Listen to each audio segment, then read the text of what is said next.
Radio India के programme इतिहास गवाह है विच तुहाडा सब दा हार्दिक स्वागत।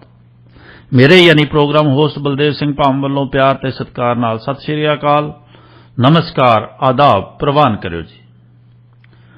तुसीं जुड़े हो रेडियो इंडिया KRPA 1110 AM नाल, जो कि तुहाडा अपना रेडियो है जो तुहाडे हक्कां हितां लई हिक डा के लड़न दा खड़न दा हिया रखदा है। जेकर तुसीं सारी दुनिया दे विच किते भी बैठ के साडे नाल लाइव जुड़ना चाहुंदे हो, सानूं लाइव सुनना चाहुंदे हो, तो www.radioindia.ca साडी वैबसाइट है। इस ते जाके तुसीं साडे नाल लाइव जुड़ सकदे हो जी। फेसबुक के उपर साडा पेज है रेडियो इंडिया, इत्थे जाके तुसीं सानूं लाइक ते फॉलो जरूर कर लो तां जो साडे भविख दे प्रोग्राम तुहाडे तक नाल दे नाल पहुंचदे रहण। और जेकर तुसीं साडे प्रोग्रामां दी खूबसूरती लई कोई अपना सुझाव देना चाहुंदे हो तो कमेंट बॉक्स दे विच जाके अपना सुझाव दर्ज कर सकते हो जी। असीं तुहाडे सुझाव नूं पॉजिटिवली लैंदे हां, असीं नाल दी नाल उहनूं लागू करन दी कोशिश करांगे। प्रोग्राम नूं फिर तुहाडी मर्जी, तुहाडी इच्छा, तुहाडे टेस्ट दे अनुसार ढालण दी कोशिश करांगे।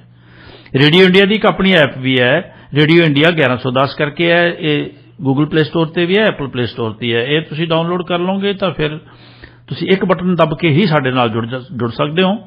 इस तो इलावा ट्विटर ते इंस्टाग्राम ते भी साडी आईडी है रेडियो इंडिया 1110।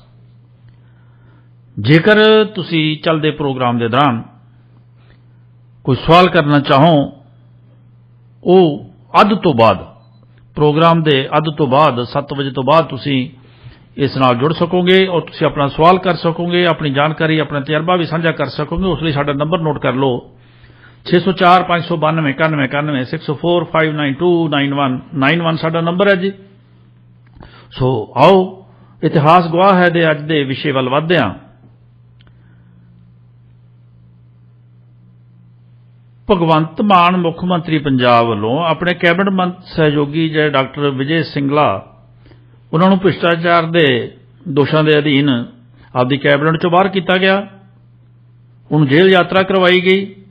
इस घटना तो बाद भ्रिष्टाचार का मसला जिहड़ा एक बार फिर जिहड़ा वो प्रकाश च आ गया, चर्चा च आ गया।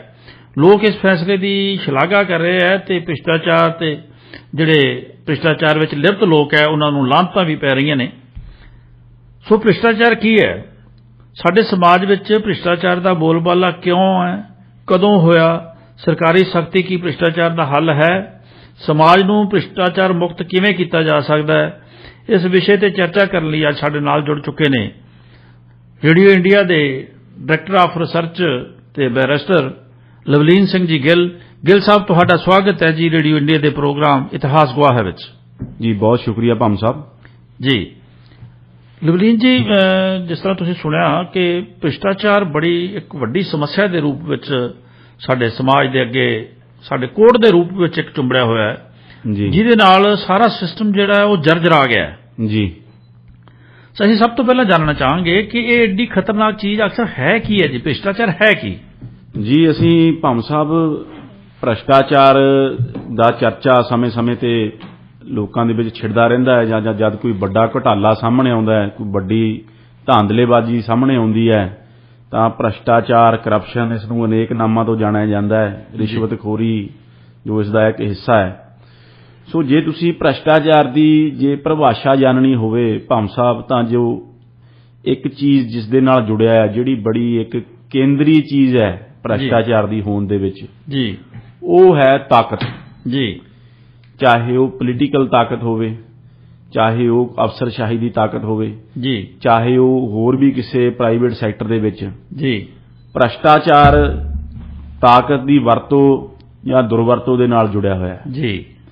सो जे तां तुसीं इसदी एक सिंपल डेफिनेशन भ्रष्टाचार की देखनी होवे तां वो तां असीं इस तरह समझ सकते हैं कि फर्ज करो भी किसी अहुदे उत्ते कोई किसी कुर्सी के उत्ते विराजमान कोई व्यक्ति जी, चाहे वो राजसी सत्ता की कुर्सी होवे जी, चाहे वो किसी अफसरशाह की ब्यूरोक्रेट की कुर्सी होवे, बिल्कुल, चाहे होर भी किसी वो प्राइवेट सैक्टर दे विच कुर्सी होवे, ईवन चाहे वो मीडिया ही होवे, इसनूं मीडिया नूं भी इस तो बाहर नहीं रखा जा सकता, किसी भी चीज़ नूं बाहर नहीं रखा जा सकता। बिल्कुल जी। उस कुर्सी दे उत्ते उस ताकत दे उत्ते काबज जो व्यक्ति या उस कुर्सी दे उत्ते विराजमान व्यक्ति जी, जो उसका एक फर्ज है, उसकी ड्यूटी है, उसका काम काज है जी, उसका अपनी ताकत का नजायज़ फायदा उठा के ਜੀ ਕੋਈ ਜੋ ਗੈਰ ਕਾਨੂੰਨੀ ਕਮਾਈ ਕਰਦਾ ਹੈ ਜੀ ਤਾਂ ਉਸ ਨੂੰ ਅਸੀਂ ਭ੍ਰਿਸ਼ਟਾਚਾਰ ਗਿਣਦੇ ਹਾਂ। ਜੀ ਸੋ ਇੱਕ ਤਾਂ ਦੇਖੋ ਇਹਦੀ ਐਸਪੈਕਟ ਇਹ ਹੈ ਪੈਸੇ ਜੀ। ਧੇਲੇ ਦੀ ਕਰਪਸ਼ਨ,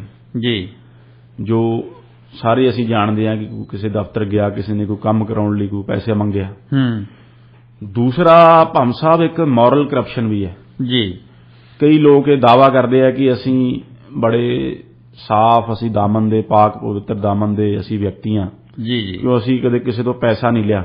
ਜੀ ਪਰ ਇੱਕ ਜਿਹੜੀ ਮੋਰਲ ਕਰਪਸ਼ਨ ਹੈ, ਇੱਕ ਅਖਲਾਕੀ ਭ੍ਰਿਸ਼ਟਾਚਾਰ ਹੈ ਜੀ ਭਾਮ ਸਾਹਿਬ, ਬਿਲਕੁਲ ਜੀ ਉਹ ਵੀ ਭ੍ਰਿਸ਼ਟਾਚਾਰ ਹੈ। ਬਿਲਕੁਲ ਉਸ ਦੇ ਵਿੱਚ ਕੀ ਕੁਝ ਵਿਚਾਰ ਲੋਕਾਂ ਦੇ ਵਿੱਚ ਪੇਸ਼ ਕਰਨਾ, ਕੋਈ ਆਪਣੀ ਆਈਡੀਓਲੋਜੀ ਪੇਸ਼ ਕਰਨਾ, ਫਿਰ ਉਸ ਦੇ ਉੱਤੇ ਪਹਿਰਾ ਨਾ ਦੇਣਾ, ਜੀ ਮੈਂ ਉਸ ਨੂੰ ਵੀ ਇੱਕ ਤਰ੍ਹਾਂ ਦੀ ਕਰਪਸ਼ਨ ਮੰਨਦਾ। ਬਿਲਕੁਲ ਬਿਲਕੁਲ ਜਾਂ ਫਿਰ ਤੁਸੀਂ ਦੂਸਰੀ ਤਰ੍ਹਾਂ ਜੇ ਆਪਾਂ ਇੱਕ ਐਗਜ਼ਾਮਪਲ ਲਈਏ ਕਿ ਜਿਸ ਵਿਚਾਰਧਾਰਾ ਦੇ ਤੁਸੀਂ ਧਾਰਨੀ ਹੋ, ਉਸ ਵਿਚਾਰਧਾਰਾ ਨੂੰ ਛੱਡ ਕੇ ਜੀ ਜਾਂ ਇੱਕ ਅਖਲਾਕੀ ਕਦਰਾਂ ਕੀਮਤਾਂ ਨੂੰ ਛੱਡ ਕੇ ਜਾਂ ਜੀ। ਇੱਕ ਅਖਲਾਕੀ ਜੀਵਨ ਜੀਣ ਦਾ, ਕੰਮ ਕਰਨ ਦਾ ਜੋ ਢੰਗ ਹੈ, ਜੀ ਉਸ ਤੋਂ ਥੱਲੇ ਗਿਰਨਾ, ਜੀ ਉਹ ਇੱਕ ਮੋਰਲ ਕਰਪਸ਼ਨ, ਉਸ ਨੂੰ ਇੱਕ ਮੈਂ ਅਖਲਾਕੀ ਭ੍ਰਿਸ਼ਟਾਚਾਰ ਮੰਨਦਾ। ਜੀ ਜੋ ਇੱਕ ਉਹ ਵੀ ਬਹੁਤ ਵੱਡਾ ਹਿੱਸਾ ਹੈ ਭ੍ਰਿਸ਼ਟਾਚਾਰ ਦਾ, ਚਾਹੇ ਉਹ ਦੇਖੋ ਪੈਸੇ ਧੇਲੇ ਨਾਲ ਜੁੜਿਆ ਹੋਵੇ, ਉਹ ਜੁੜਿਆ ਹੋ ਵੀ ਸਕਦਾ ਹੈ, ਜੀ ਜੀ ਉਹ ਜੁੜਿਆ ਨਹੀਂ ਵੀ ਹੋ ਸਕਦਾ। ਬਿਲਕੁਲ ਕਿਸੇ ਇਸ ਤਰ੍ਹਾਂ ਦੇ ਸਮਝੌਤੇ ਕਰ ਲੈਣਾ ਜੀ ਜੋ ਅਖਲਾਕੀ ਕਦਰਾਂ ਕੀਮਤਾਂ ਦੇ ਉੱਤੇ ਖਰੇ ਨਹੀਂ ਉਤਰਦੇ, ਬਿਲਕੁਲ ਉਹ ਵੀ ਇੱਕ ਤਰ੍ਹਾਂ ਦਾ ਭ੍ਰਿਸ਼ਟਾਚਾਰ ਹੈ।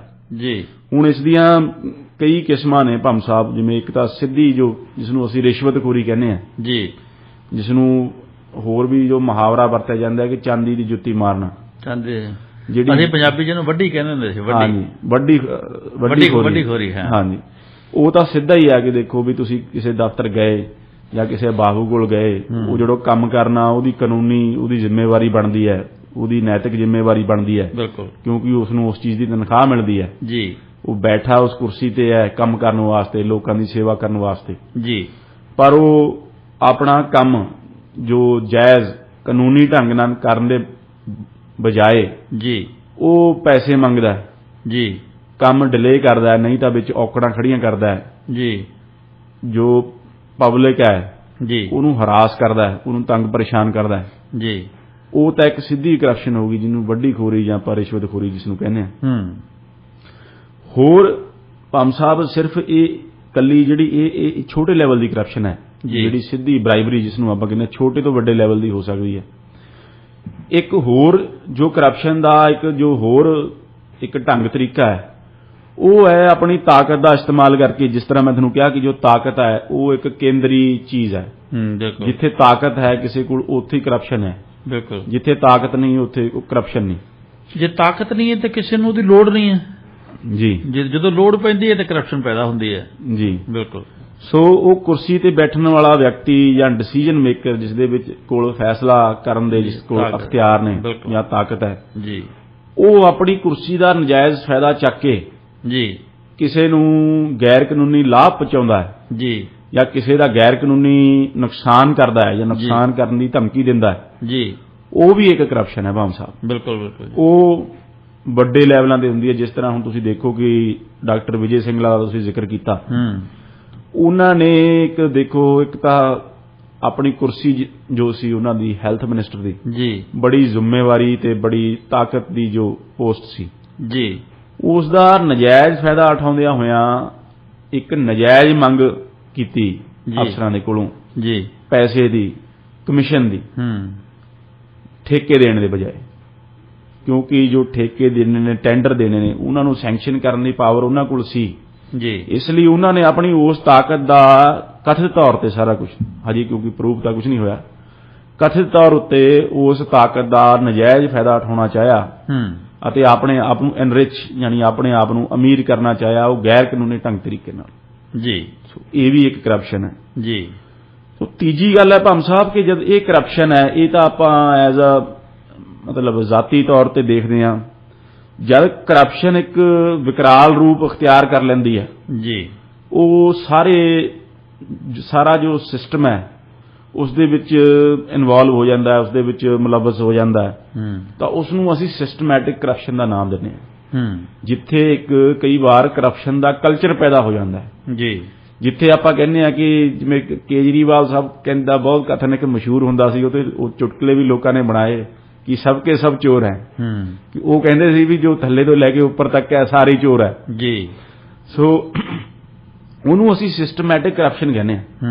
ਜਿਸ ਤਰ੍ਹਾਂ ਤੁਸੀਂ ਦੇਖੋ ਵੀ ਜਿਵੇਂ ਉਦਾਹਰਨ ਦਵਾਂ, ਤੁਸੀਂ ਮਾਲ ਮਹਿਕਮੇ ਦੀ ਉਦਾਹਰਨ ਲੈ ਲਓ ਜੀ ਜੀ। ਜੋ ਉਸ ਦੇ ਮਾਲ ਮਹਿਕਮੇ ਤੇ ਇਲਜ਼ਾਮ ਲੱਗਦੇ ਨੇ ਕਿ ਜੋ ਥੱਲੇ ਤੋਂ ਲੈ ਕੇ ਪਟਵਾਰੀ ਲੈਵਲ ਤੋਂ ਲੈ ਕੇ ਉੱਤੇ ਤੱਕ ਜੋ ਫਿਰ ਕਨਗੋ ਨਾਇਬ ਤਹਿਸੀਲਦਾਰ ਉੱਪਰ ਜਾਣਾ ਡੀਸੀ ਤੋਂ ਵੀ ਉੱਪਰ ਮਿਨਿਸਟਰ ਤੱਕ ਜਾਣੀ, ਉਹ ਸਾਰੀ ਜਿਹੜੀ ਟ੍ਰੇਲ ਆਫ ਮਨੀ ਆ ਉਹ ਥੱਲਿਓਂ ਲੈ ਕੇ ਜੋ ਇਕੱਠੀ ਉਗਰਾਹੀ ਵਗੈਰਾ ਹੁੰਦੀ ਆ ਉਹਦੇ ਹਿੱਸੇ ਸਭ ਉੱਪਰ ਤੱਕ ਜਾਂਦੇ ਨੇ। ਉਹਦਾ ਇੱਕ ਸਿਸਟਮ ਬਣਿਆ ਹੋਇਆ ਹੈ, ਇੱਕ ਗੈਰ ਕਾਨੂੰਨ ਦੀ ਧਾਰਾ ਤੋਂ ਬਾਹਰ ਜੀ ਇੱਕ ਸਿਸਟਮ ਬਣਿਆ ਹੋਇਆ ਹੈ ਜੀ ਕਿ ਜਿਹੜਾ ਨਵਾਂ ਬੰਦਾ ਵੀ ਉਹਦੇ ਵਿੱਚ ਭਰਤੀ ਹੁੰਦਾ ਜਾਂ ਆਉਂਦਾ ਹੈ ਉਹ ਫਿਰ ਮਹਿਕਮੇ ਦੇ ਵਿੱਚੋਂ ਉਸ ਸਿਸਟਮ ਨੂੰ ਸਮਝਦਾ ਹੈ ਵੀ ਕਿਵੇਂ ਪੈਸੇ ਫੜਨੇ ਨੇ, ਕਿਵੇਂ ਬਣਾਉਣੇ ਹੈ, ਕਿਹਨੂੰ ਕਿੰਨਾ ਹਿੱਸਾ ਜਾਣਾ ਹੈ, ਕਿੱਥੇ ਤੱਕ ਦੇਣਾ ਹੈ। ਸੋ ਉਹ ਸਿਸਟਮ ਦਾ ਇੱਕ ਹਿੱਸਾ ਬਣ ਜਾਂਦਾ ਹੈ। ਸੋ ਉਹ ਇੱਕ ਸਿਸਟੈਮਿਕ ਕਰਪਸ਼ਨ ਹੋ ਜਾਂਦੀ ਹੈ, ਸਿਸਟਮੈਟਿਕ ਕਰਪਸ਼ਨ ਹੋ ਜਾਂਦੀ ਹੈ, ਜੋ ਕਿ ਇੱਕ ਵਿਰਾਟ ਰੂਪ ਅਖਤਿਆਰ ਕਰ ਲੈਂਦੀ ਆ, ਉਹ ਜੜ ਕਰ ਲੈਂਦੀ ਹੈ ਸਿਸਟਮ ਦੇ ਵਿੱਚ। ਤੇ ਫਿਰ ਉਹਦੇ ਨਾਲ ਲੜਨਾ, ਉਹਨੂੰ ਖਤਮ ਕਰਨਾ ਬਹੁਤ ਮੁਸ਼ਕਲ ਹੋ ਜਾਂਦਾ, ਜਿਸ ਦਾ ਸ਼ਿਕਾਰ ਫਿਰ ਆਮ ਜਨਤਾ ਬਣਦੀ ਹੈ। ਇਸੇ ਤਰ੍ਹਾਂ ਦੇਖੋ ਕਿ ਜੋ ਇਹ ਮਾਫੀਆ ਦਾ ਵੀ ਇੱਕ ਰੂਪ ਲੈ ਲੈਂਦੀ ਹੈ।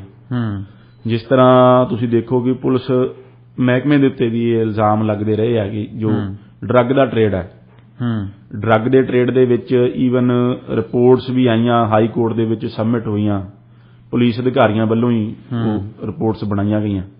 ਉਹਨਾਂ ਨੇ ਇੱਥੇ ਤੱਕ ਵੀ ਇਲਜ਼ਾਮ ਲਾਏ ਕਿ ਜਿਹੜੇ ਥੱਲੇ ਇੰਸਪੈਕਟਰ ਲੈਵਲ ਤੋਂ ਬੰਦੇ ਜੋ ਇਹਦੇ ਵਿੱਚ ਇਨਵੋਲਵਡ ਹੈ ਡਰੱਗ ਟ੍ਰੇਡ ਦੇ ਵਿੱਚ, ਤੇ ਉਹਦਾ ਜੋ ਬੈਨੀਫਿਟ ਹੈ ਉਹ as high as DGP level ਤੱਕ ਜਾ ਰਿਹਾ।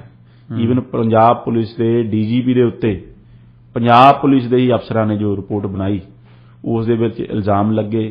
ਸੋ ਇਸ ਸਿਸਟੈਮਿਕ ਕਰਪਸ਼ਨ ਦੇ ਵਿੱਚ ਭੰਮ ਸਾਹਿਬ ਜੋ ਛੋਟੀ ਜੋ ਮੱਛੀ ਹੈ ਜੀ, ਕਈ ਵਾਰ ਉਸ ਦੀ ਬਲੀ ਦੇ ਦਿੱਤੀ ਜਾਂਦੀ ਹੈ ਤੇ ਜੋ ਉੱਪਰ ਵਾਲੇ ਨੇ ਉਹ ਬਚ ਜਾਂਦੇ ਨੇ। ਉਹਨਾਂ ਤੱਕ ਜੋ ਸਰਕਾਰਾਂ ਨੇ ਜਾਂ ਸਿਸਟਮ ਹੈ ਉਹ ਉਹਨਾਂ ਤੱਕ ਪਹੁੰਚ ਨਹੀਂ ਸਕਦਾ ਜੀ।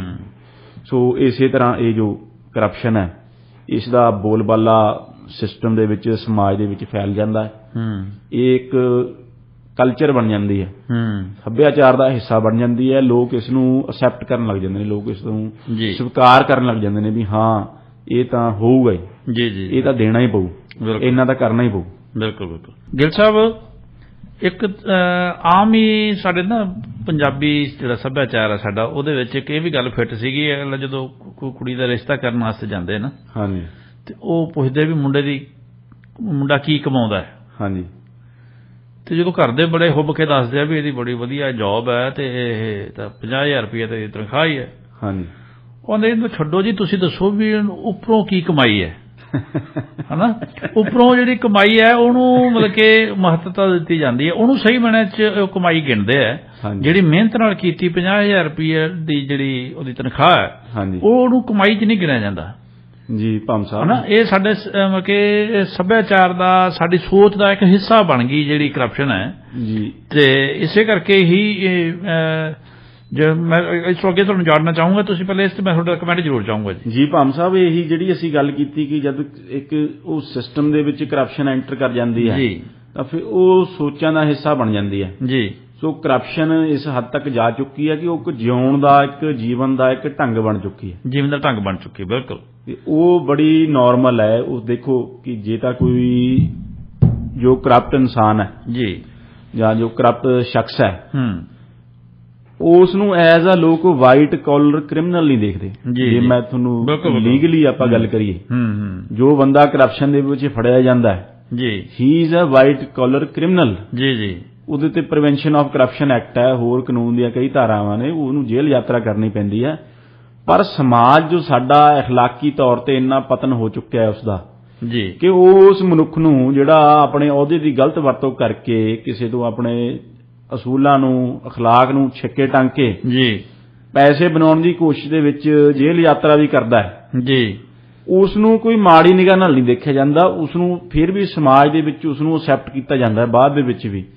ਇਹ ਕਿਹਾ ਜਾਂਦਾ ਹੈ ਕਿ ਚਲੋ ਜਿਹੜਾ ਪੈਸੇ ਕਮਾਉਣਾ ਹੈ ਜਾਇਜ਼ ਚਾਹੇ ਨਾਜਾਇਜ਼ ਢੰਗ ਦੇ ਨਾਲ ਜੀ ਉਹ ਜਾਇਜ਼ ਹੈ ਜੀ, ਪਰ ਉਹ ਦੂਸਰੀ ਤਰਫ ਦੇਖੋ ਕਿ ਜੇ ਕੋਈ ਛੋਟਾ ਮੋਟਾ ਕਿਸੇ ਤੇ ਕੇਸ ਪੈ ਜਾਂਦਾ ਹੈ ਧੱਕਾ ਮੁੱਕੀ ਦਾ ਜਾਂ ਹੋਰ ਕੋਈ ਜਿਹਦੇ ਕ੍ਰਿਮੀਨਲ ਕੋਈ ਚਾਰਜ ਲੱਗ ਜਾਂਦਾ ਹੈ, ਜਾਂ ਸਾਡੇ ਨੌਜਵਾਨ ਦੇਖੋ ਅੱਜ ਜਿਹੜੇ ਤੁਸੀਂ ਪਹਿਲਾਂ ਚਰਚਾ ਕੀਤੀ ਕੋਈ ਗਾਇਕ ਸਿੱਧੂ ਮੂਸੇਵਾਲੇ ਦਾ ਜੋ ਬਹੁਤ ਹੀ ਮੰਦਭਾਗਾ ਜੋ ਮਰਡਰ ਹੋਇਆ ਹੈ, ਇਸ ਦੇ ਜੋ ਗੈਂਗਵਾਰ ਦੇ ਮਾਹੌਲ ਦੇ ਚੱਲਦੇ ਹੋਏ, ਬਿਲਕੁਲ।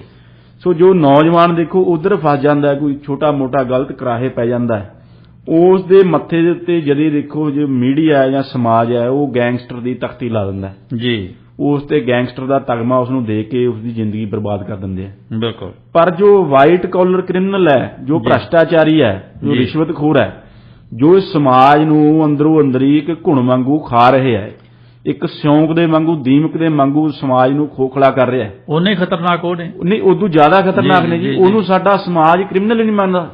ਬਿਲਕੁਲ।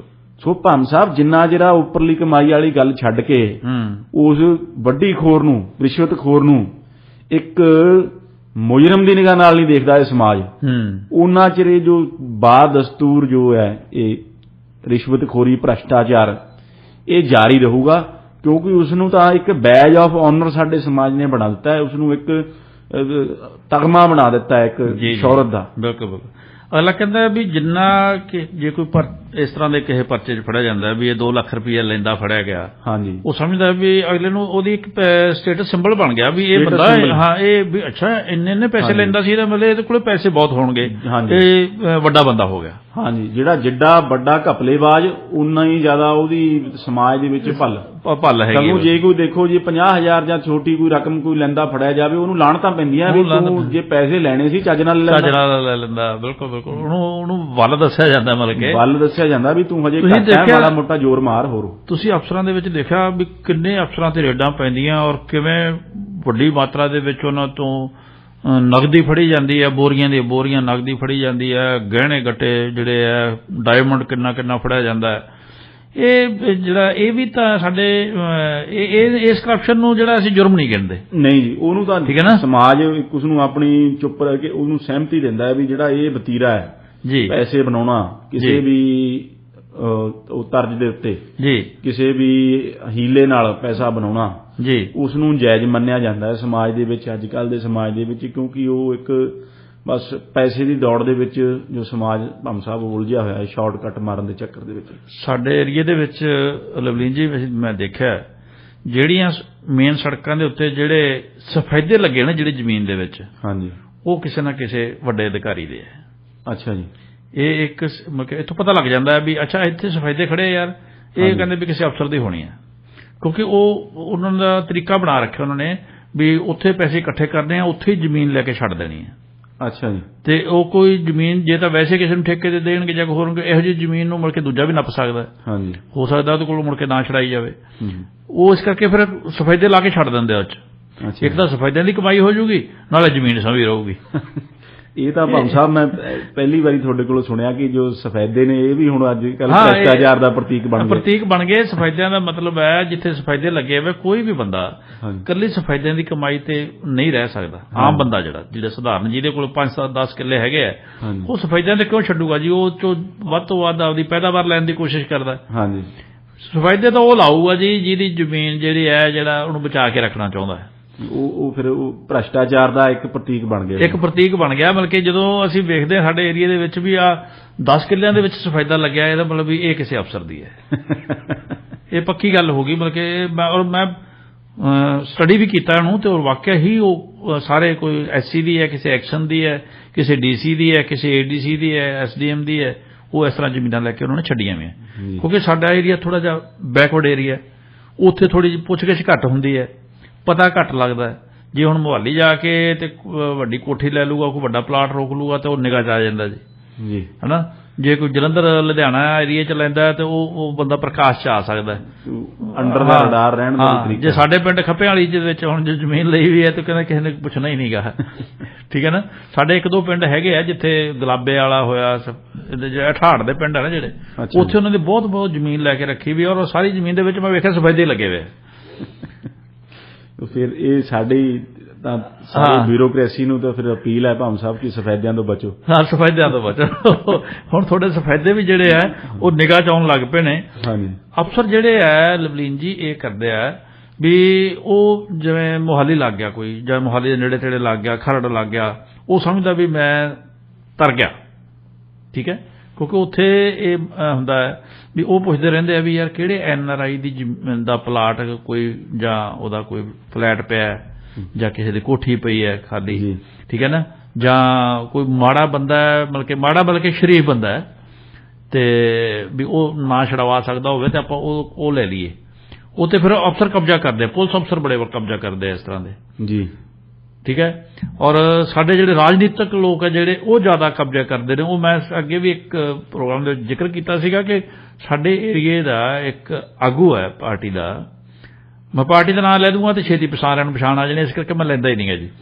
ਤੇ ਉਹ ਨਾ ਜੀ ਜਦੋਂ ਸਰਕਾਰ ਬਣਦੀ ਹੈ ਉਹਨਾਂ ਦੀ, ਉਹ ਮੁਕਤਸਰੋਂ ਆਪਦੇ ਪਟਵਾਰੀ ਲੈ ਕੇ ਜਾਂਦਾ ਜੀ। ਅੱਛਾ ਜੀ। ਮੁਕਤਸਰੋਂ 5-7 ਪਟਵਾਰੀ ਜਿਹੜੇ ਜਿਹਨਾਂ ਨੂੰ ਘੈਂਟ ਪਟਵਾਰੀ ਗਿਣਿਆ ਜਾਂਦਾ ਹੈ, ਉਹ ਪਟਵਾਰੀ ਜਿਹੜੇ ਆ ਉਹਨਾਂ ਦੀ ਬਦਲੀਆਂ ਹੋ ਜਾਂਦੀਆਂ ਨਾਲ ਦੀ ਨਾਲ। ਜੋ ਸਰਕਾਰ ਬਣਦੀ ਹੈ ਉਹਨਾਂ ਦੀ ਕਿੱਥੇ ਲੱਗਦੀ ਹੈ, ਖਰੜ, ਮੋਹਾਲੀ, ਠੀਕ ਹੈ, ਉਹਨਾਂ ਏਰੀਆ ਦੇ ਵਿੱਚ ਉਹਨੂੰ ਨਿਯੁਕਤੀ ਹੁੰਦੀ ਹੈ ਉਹਦੀ ਪਟਵਾਰੀ ਦੀ।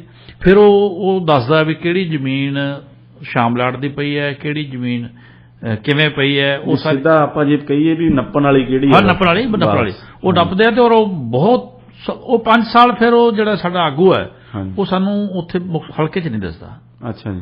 ਜਦੋਂ ਸਰਕਾਰ ਜਾਂਦੀ ਹੈ ਉਹ ਫਿਰ ਆਉਂਦਾ, ਫਿਰ ਵਾਹਿਗੁਰੂ ਜੀ ਕਾ ਖਾਲਸਾ, ਉਹ ਫਿਰ ਹੁੰਦੀ ਹੈ ਜੀ ਸਾਰੀ ਗੱਲ। ਠੀਕ, ਉਹਨਾਂ ਜਿਹੜਾ ਕੁਝ ਨਹੀਂ ਹੁੰਦਾ ਜੀ। ਮੈਂ ਤੁਹਾਡੇ ਤੋਂ ਜਾਣਨਾ ਚਾਹੁੰਦਾ ਸੀਗਾ ਕਿ ਜਿਹੜਾ ਭਾਰਤ ਦੇ ਵਿੱਚ ਭ੍ਰਿਸ਼ਟਾਚਾਰ ਦਾ ਬੋਲਬਾਲਾ ਹੈ ਜੀ, ਉਹ ਕਿਵੇਂ ਪ੍ਰਵੇਸ਼ ਕਿਵੇਂ ਕਰਦੀ ਹੈ ਜੀ? ਇਹ ਕਿੱਥੋਂ ਬਿਮਾਰੀ, ਇਹ ਜੜ, ਇਹ ਸਿਉਂਕ ਜਿਹੜੀ ਆਈ ਕਿੱਥੋਂ ਹੈ? ਭਾਮ ਸਾਹਿਬ ਇਹਦੇ ਵਿੱਚ ਦੇਖੋ, ਕਰਪਸ਼ਨ ਤਾਂ ਸਾਰੀ ਦੁਨੀਆ ਦੇ ਵਿੱਚ ਹੀ ਹੈ। ਕਰਪਸ਼ਨ ਜੋ ਹੈ ਹਿਊਮਨ ਸੁਸਾਇਟੀ ਦਾ ਜੀ ਇੱਕ ਹਿੱਸਾ ਹੈ। ਜਿੱਥੇ ਮਨੁੱਖ ਰਹਿੰਦੇ ਆ ਇੱਕ ਸਮਾਜ ਦੇ ਵਿੱਚ, ਕਿਸੇ ਮਾਸ਼ਰੇ ਦੇ ਵਿੱਚ, ਸਿਸਟਮ ਦੇ ਵਿੱਚ ਜੀ, ਉੱਥੇ ਕਰਪਸ਼ਨ ਹੁੰਦੀ ਹੈ ਜੀ। ਪਰ ਜੋ ਸਾਡੇ ਤੇ ਇਕੱਲੇ ਭਾਰਤ ਤੇ ਨਹੀਂ, ਸਾਊਥ ਏਸ਼ੀਅਨ ਕੰਟਰੀਜ਼ ਜਾਂ ਹੋਰ ਜਿਨ੍ਹਾਂ ਦੇ ਵਿੱਚ ਡਿਵੈਲਪਮੈਂਟ ਦੀ ਹਜੇ ਘਾਟ ਹੈ, ਉੱਥੇ ਜੋ ਕਰਪਸ਼ਨ ਦੇ ਜ਼ਿਆਦਾ ਇਲਜ਼ਾਮ ਲੱਗਦੇ ਆ ਜੀ। ਜੇ ਮੈਂ ਭਾਰਤ ਦੀ ਗੱਲ ਕਰਾਂ ਭਾਮ ਸਾਹਿਬ, ਤਾਂ ਕਰਪਸ਼ਨ ਦਾ ਕਾਰਨ ਕੀ? ਇੱਕ ਕਾਰਨ ਇਹ ਹੈ ਕਿ ਸਾਡੇ 'ਚ ਜੋ ਕੌਮ ਪ੍ਰਸਤੀ ਦੀ ਜੀ ਬੜੀ ਕਮੀ ਹੈ। ਬਿਲਕੁਲ। ਅਸੀਂ ਆਪਦੀ ਧਰਤੀ ਦੇ ਉੱਤੇ ਕਿਰਾਏਦਾਰਾਂ ਵਾਂਗੂ ਰਹਿੰਦੇ ਹਾਂ। ਅਸੀਂ ਇਹ ਨਹੀਂ ਮੰਨਦੇ, ਇਹ ਨਹੀਂ ਸਮਝਦੇ ਕਿ ਜੋ ਇਹ ਧਰਤੀ ਹੈ ਜੀ, ਇਹ ਸਾਡੀ ਹੈ। ਇਸ ਦੇਸ਼ ਨੂੰ, ਇਸ ਸੂਬੇ ਨੂੰ, ਇਹ ਭਾਰਤ ਨੂੰ, ਪੰਜਾਬ ਨੂੰ ਆਬਾਦ ਕਰਨਾ, ਇਸ ਦੀ ਤਰੱਕੀ ਦੇ ਵਿੱਚ ਹਿੱਸੇਦਾਰ ਬਣਨਾ ਜੀ, ਉਹ ਸਾਡਾ ਫਰਜ਼ ਹੈ ਜੀ। ਬਿਲਕੁਲ। ਅਸੀਂ ਦੇਖੋ ਉੱਥੇ ਵਿੱਚੋਂ ਜੇ ਕੋਈ ਸਮੱਸਿਆ ਆਉਂਦੀ ਹੈ ਜਾਂ ਕੋਈ ਹੋਰ ਹੁੰਦੀ ਹੈ, ਅਸੀਂ ਕਹਿੰਦੇ ਹਾਂ ਕਿ ਸਾਨੂੰ, ਬਿਲਕੁਲ, ਜਿਹੜਾ ਸਾਨੂੰ ਕੀ ਵਾਲਾ ਇੱਕ ਐਟੀਟਿਊਡ ਹੈ, ਜਿਹੜਾ ਸਾਨੂੰ ਕੀ ਵਾਲਾ ਇੱਕ ਵਤੀਰਾ ਹੈ ਜੀ, ਉਹ ਬਹੁਤ ਸਾਰੀਆਂ ਸਾਡੀ ਸਮੱਸਿਆਵਾਂ ਦੀ ਜੜ ਹੈ, ਜਿਹ 'ਚੋਂ ਕਰਪਸ਼ਨ ਵੀ ਇੱਕ ਹੈ ਜੀ। ਜੀ। ਅਸੀਂ ਉਸ ਦੇ ਖਿਲਾਫ ਕਦੇ ਲਾਮਬੰਦੀ ਨਹੀਂ ਹੁੰਦੇ ਜੀ। ਅਸੀਂ ਕਹਿੰਦੇ ਜੀ ਹਾਂ ਇਹੀ ਚੱਲਦਾ ਬਸ, ਇਹ ਤਾਂ ਐਂ ਹੋਊਗਾ, ਸਾਨੂੰ ਕੀ। ਜਾਂ ਤਾਂ ਜੀ ਅਸੀਂ ਕਰਪਸ਼ਨ ਤੋਂ, ਸਿਸਟਮ ਤੋਂ ਬੜੇ ਤੰਗ ਆ, ਅਸੀਂ ਤਾਂ ਬਾਹਰਲੇ ਮੁਲਕਾਂ ਚੱਲੇ ਜੀ। ਸੋ ਸਾਡੇ 'ਚ ਇੱਕ ਕੌਮ ਪ੍ਰਸਤੀ ਦੀ ਕਮੀ ਜੀ, ਇੱਕ ਆਪਣੇ ਕੌਮ ਨੂੰ ਲੈ ਕੇ, ਆਪਣੇ ਦੇਸ਼ ਨੂੰ ਲੈ ਕੇ, ਆਪਣੀ ਧਰਤੀ ਨੂੰ ਲੈ ਕੇ, ਵੀ ਜੇ ਖਰਾਬ ਹੋ ਰਿਹਾ ਹੈ ਤਾਂ ਸਾਡਾ ਹੀ ਜ਼ਿੰਮੇਵਾਰੀ ਹੈ ਇਸ ਨੂੰ ਦਰੁਸਤ ਕਰਨਾ। ਨਹੀਂ, ਅਸੀਂ ਉਸ ਦਾ ਹਿੱਸਾ ਜੀ, ਅਸੀਂ ਇਸ ਧਰਤੀ ਦੇ ਮਾਲਕ ਹਾਂ, ਸਾਡਾ ਇਸ ਦੇ ਵਿੱਚ ਇੰਟਰਸਟ ਹੈ, ਸਾਡਾ ਇਹਦੇ ਵਿੱਚ ਸਟੇਕ ਹੈ। ਅਸੀਂ ਉਸ ਸੋਚ ਨੂੰ ਆਪਣੇ ਦਿਮਾਗ ਦੇ ਵਿੱਚ ਬਿਠਾਉਣ ਦੀ ਬਜਾਏ ਕਿਰਾਏਦਾਰਾਂ ਵਾਂਗੂ ਉੱਥੇ ਰਹਿੰਦੇ ਹਾਂ ਜੀ। ਕਿਰਾਏਦਾਰਾਂ ਵਾਂਗੂ ਅਸੀਂ ਉੱਥੇ ਵਿਚਰਦੇ ਹਾਂ ਕਿ ਸਾਨੂੰ ਕੀ, ਕੋਈ ਨਾ, ਵੀ ਚਲੋ ਜੇ ਕੋਈ ਹੋ ਰਿਹਾ ਤਾਂ ਚਲੋ ਕੋਈ ਨਾ, ਘਰੇ ਬੈਠੋ, ਆਪਾਂ ਕੀ ਲੈਣਾ। ਮੇਰੇ ਦੋਸਤ ਸੀਗੇ ਬਲਦੇਵ ਸਿੰਘ ਆਜ਼ਾਦ, ਅੱਜ ਕੱਲ ਤਾਂ ਉੱਪਰ ਚਲੇ ਗਏ ਵਿਚਾਰੇ, ਬਹੁਤ ਵਧੀਆ ਇੱਕ ਵਿਅੰਗਕਾਰ ਸੀਗੇ। ਉਹਨਾਂ ਨੇ ਇੱਕ ਕਿਤਾਬ ਲਿਖੀ ਸੀ ਬਕਾਇਦਾ, ਆਪਾਂ ਕੀ ਲੈਣਾ। ਔਰ ਉਸ 'ਚ ਵਾਕਿਆ ਹੀ ਉਹਨਾਂ ਨੇ ਇਹ ਗੱਲ ਆਖੀ ਸੀ ਵੀ ਇਹ ਸਾਡੇ ਦੇ ਵਿੱਚ ਪ੍ਰਵਿਰਤੀ ਜਿਹੜੀ ਹੈ ਭਾਰੂ ਹੁੰਦੀ ਜਾ ਰਹੀ ਹੈ ਕਿ ਕੁਝ ਵੀ ਹੋ ਰਿਹਾ, ਮਾੜਾ ਹੋ ਰਿਹਾ, ਅਸੀਂ ਕਹਿੰਦੇ ਆ ਵੀ ਸਾਡੇ ਨਾਲ ਨਹੀਂ ਹੋ ਰਿਹਾ, ਆਪਾਂ ਕੀ ਲੈਣਾ ਜੀ, ਠੀਕ ਹੈ ਨਾ। ਔਰ ਇਹ ਅਸੀਂ ਇਹ ਗੱਲ ਭੁੱਲ ਜਾਂਦੇ ਹਾਂ ਵੀ ਇਹ ਦਿਨ ਸਾਡੇ ਤੇ ਵੀ ਆਉਣਾ, ਸਾਡੇ ਇਸ ਸਿਸਟਮ ਨੂੰ ਸਾਨੂੰ ਵੀ ਭੁਗਤਣਾ ਪੈਣਾ, ਸਾਡੇ ਔਲਾਦ ਨੂੰ ਵੀ ਭੁਗਤਣਾ ਪੈਣਾ। ਠੀਕ ਹੈ, ਇਹ ਜਿਹੜੇ ਇਸ ਸਿਉਂਕ ਦੇ ਨੁਕਸਾਨ ਹੈ ਜਿਹੜੇ, ਇਹ ਕੱਲ ਨੂੰ ਸਾਨੂੰ ਵੀ ਬਰਦਾਸ਼ਤ ਕਰਨੇ ਪੈਣੇ, ਇਹ ਭੁੱਲ ਜਾਂਦੇ ਅਸੀਂ ਮੌਕੇ। ਜੀ ਭੰਮ ਸਾਹਿਬ, ਪਾਤਰ ਸਾਹਿਬ ਦਾ ਵੀ ਉਹ ਸ਼ੇਰ ਹੈ ਬੜਾ ਮਸ਼ਹੂਰ ਕਿ ਜੇ ਚੁਭੀ ਤੇਰੇ ਸੀਨੇ ਦੇ ਵਿੱਚ ਛੁਰੀ ਨਹੀਂ, ਇਹ ਨਾ ਸਮਝੀ ਸ਼ਹਿਰ ਦੀ ਹਾਲਤ ਬੁਰੀ ਨਹੀਂ ਜੀ। ਸੋ ਮੈਂ ਇਸ ਗੱਲ ਦੀ ਤੁਹਾਨੂੰ ਉਦਾਹਰਨ ਦਿੰਦਾ ਛੋਟੀ ਜੀ, ਬਿਲਕੁਲ। ਸਾਡੇ ਤੇ ਹੋਰ ਕੌਮਾਂ ਦੇ ਵਿੱਚ ਕੀ ਫਰਕ ਹੈ। ਜੋ ਕਰਪਸ਼ਨ ਦੀ ਅਸੀਂ ਗੱਲ ਕਰੀ ਜਾਂ ਕੌਮ ਪ੍ਰਸਤੀ ਦੀ ਗੱਲ ਕਰੀਏ ਜੀ, ਇੱਕ ਵਾਰ ਭੰਮ ਸਾਹਿਬ ਬਾਦਸ਼ਾਹ ਜਹਾਂਗੀਰ ਜੀ ਬੜੇ ਬਿਮਾਰ ਪੈ ਗਏ। ਉਹਨਾਂ ਨੇ ਵੈਦ ਬੂਦ ਮੰਗਾਏ, ਆਪਣੇ ਹੋਰ ਜੋ ਹਿੰਦੁਸਤਾਨੀ ਪਰੰਪਰਾ ਦੇ ਵਿੱਚ ਜੋ ਇਲਾਜ ਚੱਲਦਾ ਸੀ ਉਹ ਕਰਵਾਇਆ, ਆਪਣਾ ਆਯੁਰਵੈਦ ਨਾਲ ਹੋਰ ਵੈਦ ਬੂਦ ਮੰਗਾਏ ਜੀ, ਕੋਈ ਉਹਨਾਂ ਨੂੰ ਆਰਾਮ ਨਾ ਆਇਆ ਜੀ। ਇਹ ਹੋਇਆ ਕਿ ਉਸ ਟਾਈਮ ਜੋ ਅੰਗਰੇਜ਼ ਹੈ ਉਹ ਵੀ ਹੌਲੀ ਹੌਲੀ ਪੈਰ ਭਾਰ ਦੇ ਵਿੱਚ ਧਰ ਰਿਹਾ ਸੀ। ਉਹਨਾਂ ਨੂੰ ਜਦ ਇਸ ਗੱਲ ਦੀ ਖਬਰ ਪਤਾ ਲੱਗੀ ਤਾਂ ਉਹਨਾਂ ਨੇ ਇੰਗਲਿਸ਼ ਡਾਕਟਰਸ ਨੂੰ ਭੇਜਿਆ।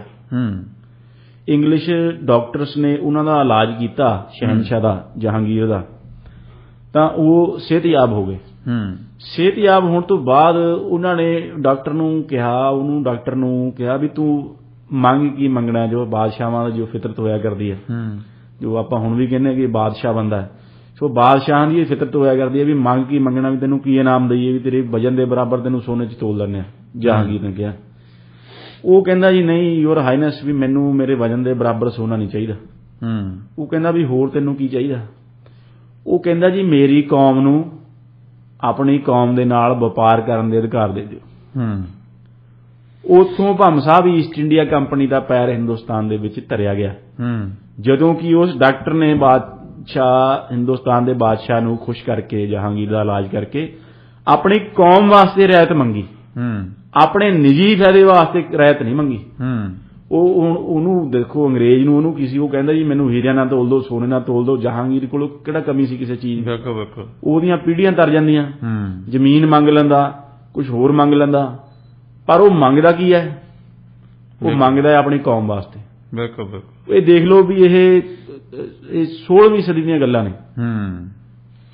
ਇਹ 16ਵੀਂ ਸਦੀ ਦੀਆਂ ਗੱਲਾਂ ਨੇ। 16ਵੀਂ ਸਦੀ ਦੇ ਵਿੱਚ ਜੋ ਵੈਸਟ ਦੇ ਵਿੱਚ ਜੋ ਇੰਗਲਿਸ਼ ਲੋਕ ਸੀ, ਉਹਨਾਂ ਦੇ ਵਿੱਚ ਇਸ ਹੱਦ ਤੱਕ ਕੌਮ ਪ੍ਰਸਤੀ ਆ ਚੁੱਕੀ ਸੀ। ਸੋ ਸਾਡੇ ਵਿੱਚ ਆਪਣੀ ਕੌਮ ਦੇ ਪ੍ਰਤੀ, ਆਪਣੇ ਦੇਸ਼ ਦੇ ਪ੍ਰਤੀ, ਆਪਣੇ ਸੂਬੇ ਦੇ ਪ੍ਰਤੀ ਆ 21ਵੀਂ ਸਦੀ 2022 ਹੋ ਗਿਆ ਭੰਮ ਸਾਹਿਬ ਜੀ, 21ਵੀਂ ਸਦੀ ਤੱਕ ਵੀ ਇਹੋ ਜਿਹੀ ਕਮਿਟਮੈਂਟ ਸਾਡੇ ਦੇ ਵਿੱਚ ਆਈ ਨਹੀਂ।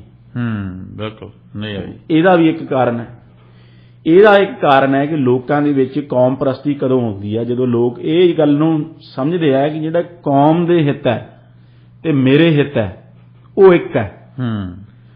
ਜਦ ਹੁਣ ਲੋਕਾਂ ਨੂੰ ਲੱਗਦਾ ਹੈ ਕਿ ਜੋ ਰੂਲਿੰਗ ਕਲਾਸ ਹੈ, ਜੋ ਸਟੇਟ ਨੂੰ ਚਲਾ ਰਹੀ ਹੈ, ਕਿ ਉਸ ਨੇ ਲੁੱਟਮਾਰ ਮਚਾਈ ਹੈ, ਕਿ ਜੋ ਦੇਸ਼ ਦਾ ਫਾਇਦਾ ਹੈ ਉਹ ਰੂਲਿੰਗ ਕਲਾਸ ਦਾ ਫਾਇਦਾ ਹੈ, ਜੋ ਸੂਬੇ ਦਾ ਫਾਇਦਾ ਹੈ ਉਹ ਸੂਬੇ ਦੇ ਲੋਕਾਂ ਦਾ ਫਾਇਦਾ ਨਹੀਂ, ਉਹ ਮੁੱਖ ਮੰਤਰੀ ਦਾ ਫਾਇਦਾ ਹੈ, ਉਹ ਤੁਹਾਡੇ ਮੁਕਤਸਰ ਵਾਲੇ ਸਰਦਾਰ ਦਾ ਕਿਸੇ ਦਾ ਫਾਇਦਾ ਹੈ।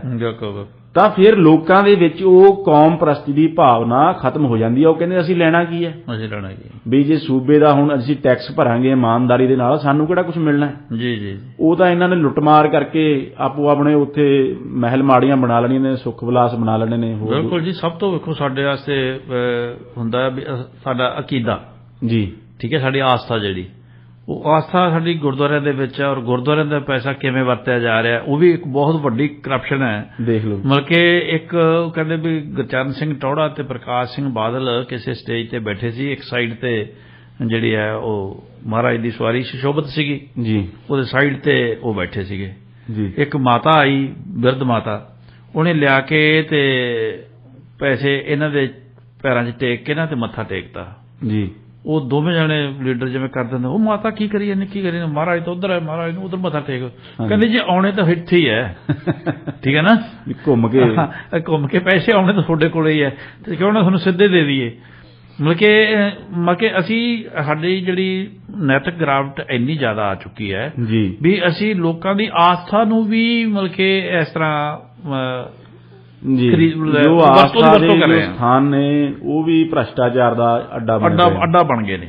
ਮੈਂ ਕੱਲ ਹੀ ਇੱਕ ਪ੍ਰੋਗਰਾਮ ਕੀਤਾ ਸੀ, ਪਰਸੋਂ ਸ਼ਾਮ ਨੂੰ ਮੈਂ ਪ੍ਰੋਗਰਾਮ ਕੀਤਾ ਸੀ, ਉਹਦੇ ਵਿੱਚ ਮਿੱਠੂ ਸਿੰਘ ਕਾਹਨੇਕੇ ਸ਼੍ਰੋਮਣੀ ਗੁਰਦੁਆਰਾ ਪ੍ਰਬੰਧਕ ਕਮੇਟੀ ਦੇ ਬੜੇ ਜਾਂਬਾਜ਼ ਮੈਂਬਰ ਨੇ, ਅੱਛਾ ਜੀ। ਉਹਨਾਂ ਨੇ ਬੜਾ ਉਹ ਪ੍ਰਗਟਾਵੇ ਕੀਤੇ ਕਿ ਕਿਸ ਤਰ੍ਹਾਂ। ਦੇਖੋ ਭਾਮ ਸਾਹਿਬ, ਇਹ ਤੁਸੀਂ ਵਿਡੰਬਨਾ ਦੇਖੋ ਜੀ ਕਿ ਹੁਣ ਸੱਚ ਬੋਲਣਾ ਵੀ ਜਾਂਬਾਜ਼ੀ ਦਾ ਕੰਮ ਹੋ ਗਿਆ, ਜਾਂਬਾਜ਼ੀ ਦਾ ਕੰਮ ਹੋ ਗਿਆ ਜੀ। ਬਿਲਕੁਲ ਜਦ ਕਿ ਸੱਚ ਬੋਲਣਾ ਦਾ ਇੱਕ ਸਭ ਦਾ ਨੈਤਿਕ ਫਰਜ਼ ਹੈ। ਬਿਲਕੁਲ ਬਿਲਕੁਲ ਸੱਚ ਬੋਲਣਾ, ਉੱਚਾ ਸੁੱਚਾ ਆਚਰਣ ਰੱਖਣਾ, ਇਹ ਸਭ ਦਾ ਹੋਣਾ ਚਾਹੀਦਾ ਹੈ। ਇਹ ਐਕਸੈਪਸ਼ਨ ਨਹੀਂ ਹੋਣੀ ਚਾਹੀਦੀ, ਇਹ ਰੂਲ ਹੋਣਾ ਚਾਹੀਦਾ। ਪਰ ਤੁਸੀਂ ਦੇਖੋ ਕਿ ਹੁਣ ਸੱਚ ਬੋਲਣ ਵਾਲੇ ਨੂੰ ਜਾਂਬਾਜ਼ ਦੁਨੀਆ ਦੇ ਵਿੱਚ ਮੰਨਿਆ ਜਾਂਦਾ। ਸਿੱਧੂ ਮੂਸੇਵਾਲਾ ਹਥਿਆਰਾਂ ਨੂੰ ਪ੍ਰਮੋਟ ਕਰਦਾ ਸੀ, ਮੈਂ ਸਮਝਦਾ ਵੀ ਬਹੁਤ ਮਾੜੀ ਗੱਲ ਸੀ। ਮੈਂ ਕਦੇ ਵੀ ਉਹਦੀ ਗਾਇਕੀ ਦਾ ਪ੍ਰਸ਼ੰਸਕ ਨਹੀਂ ਰਿਹਾ ਜੀ, ਠੀਕ ਹੈ, ਮੇਰਾ ਮਨਪਸੰਦ ਉਹ ਗਾਇਕ ਨਹੀਂ ਸੀਗਾ। ਲੇਕਿਨ ਉਹਦੇ ਵਿੱਚ ਇੱਕ ਗੱਲ ਜ਼ਰੂਰ ਸੀਗੀ ਵੀ ਉਹ ਮੌਕੇ ਤੇ ਗੱਲ ਨੂੰ ਸੱਚੀ ਗੱਲ ਕਹਿਣ ਲੱਗਿਆ ਮਿੰਟ ਲਾਉਂਦਾ ਸੀ ਜੀ ਆਪਦੇ ਗਾਣਿਆਂ ਦੇ ਵਿੱਚ। ਜੀ, ਇਹ ਗੱਲ ਉਹ 'ਚ ਜ਼ਰੂਰ ਸੀਗੀ ਜੀ। ਬਤੌਰ ਗਾਇਕ, ਬਤੌਰ ਉਹਦੀ ਬਾਡੀ ਲੈਂਗੁਏਜ, ਬਹੁਤ ਬਤੌਰ ਉਹਦੇ ਵਿਚਰਨ ਦੇ ਢੰਗ ਤੋਂ ਮੈਨੂੰ ਨਹੀਂ ਚੰਗਾ ਲੱਗਿਆ ਜੀ। ਤੇ ਪਰ ਇਸ ਗੱਲੋਂ ਉਹਦਾ ਮੁੱਲ ਸੀਗਾ ਕਿ ਉਹ ਸੱਚੀ ਗੱਲ ਕਹਿ ਦਿੰਦਾ ਸੀ। ਜਾਂਬਾਜ਼, ਇੰਨਾ ਕਿ ਜਾਂਬਾਜ਼ ਉਹ ਸੀਗਾ ਜੀ, ਤੇ ਉਹਦੀ ਸਜ਼ਾ ਵੀ ਭੁਗਤ ਲਈ ਉਹਨੇ ਜੀ। ਜੀ।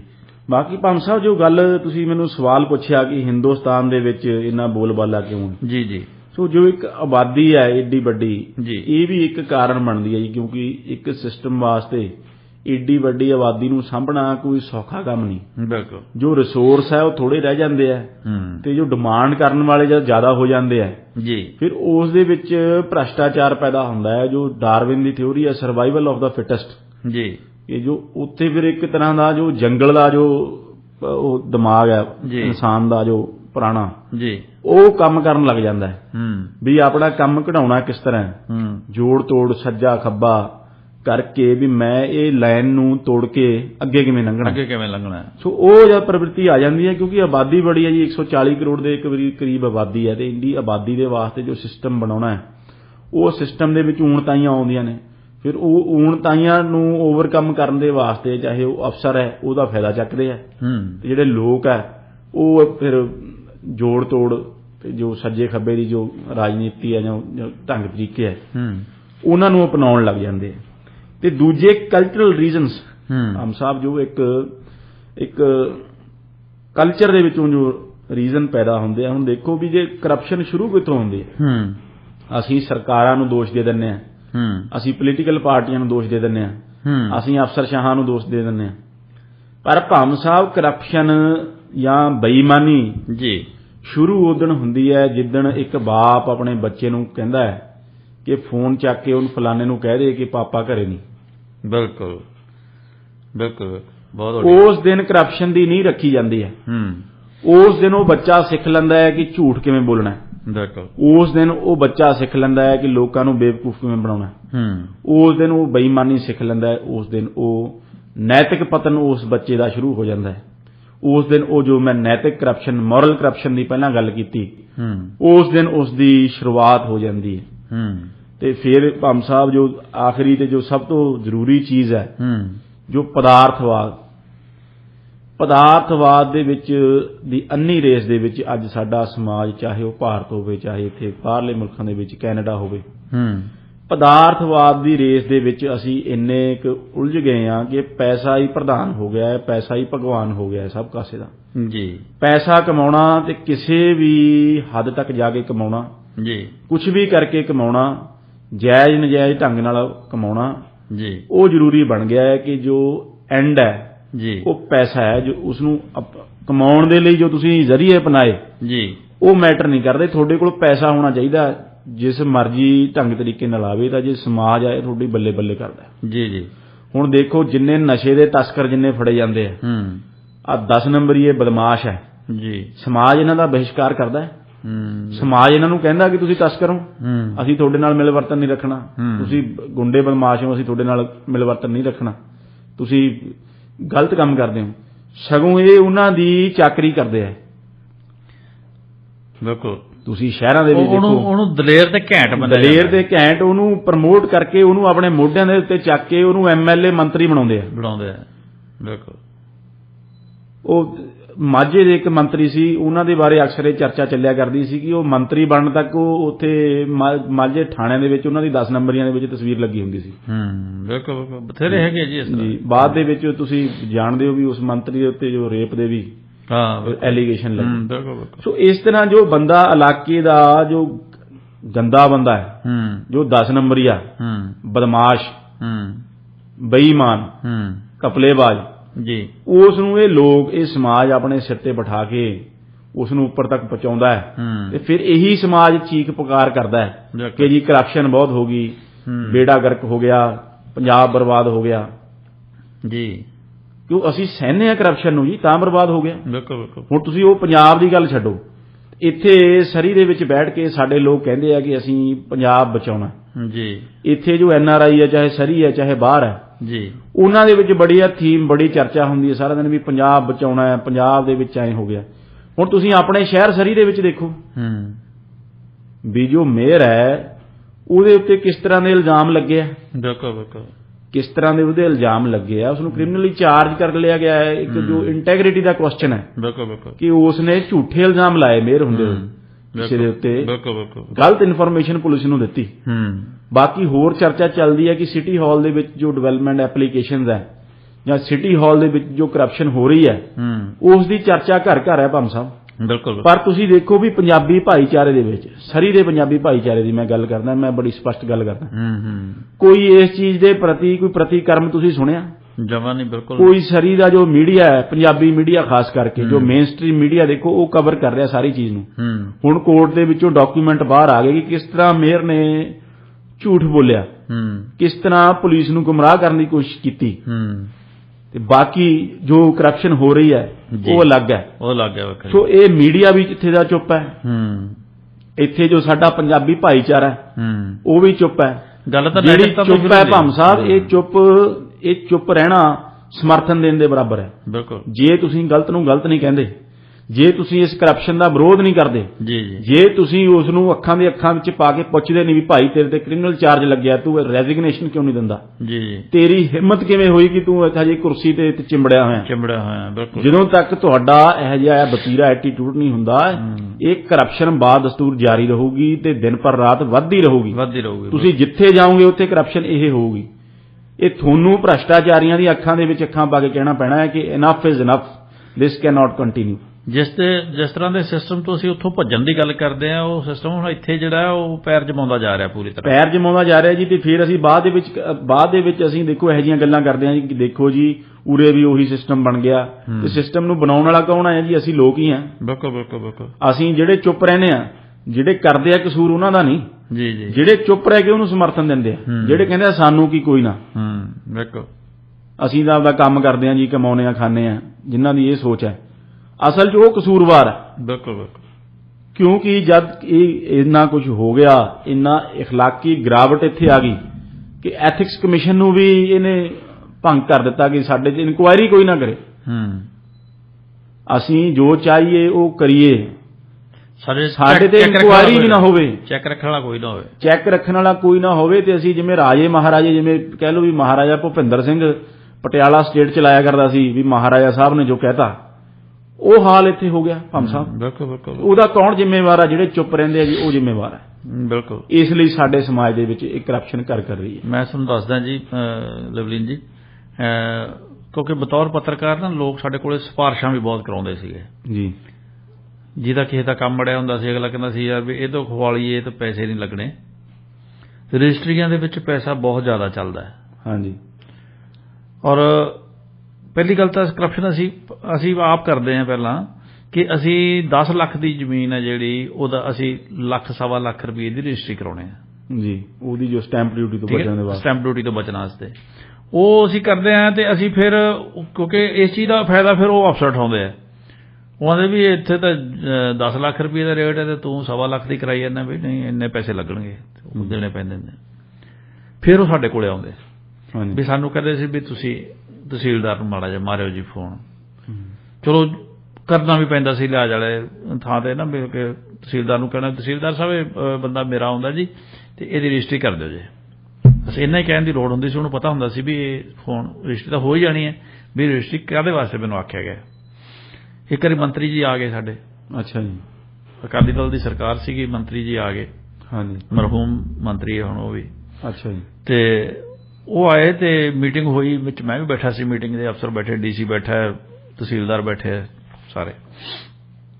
ਤੇ ਉਹ ਕਹਿੰਦੇ ਜੀ ਵੀ ਰੈਵਨਿਊ ਬੜਾ ਘਟਦਾ ਜਾਂਦਾ ਬਈ ਤਹਿਸੀਲਦਾਰ ਸਾਹਿਬ ਹਾਂਜੀ ਇਹਦਾ ਕੁਝ ਕਰੋ ਤੁਸੀਂ, ਇਹ ਤਾਂ ਗਲਤ ਹੈ, ਮੈਂ ਵੇਖੀ ਜਾਂਦਾ ਇਹ ਰਿਕਾਰਡ ਬੜਾ ਗਲਤ ਹੋ ਰਿਹਾ।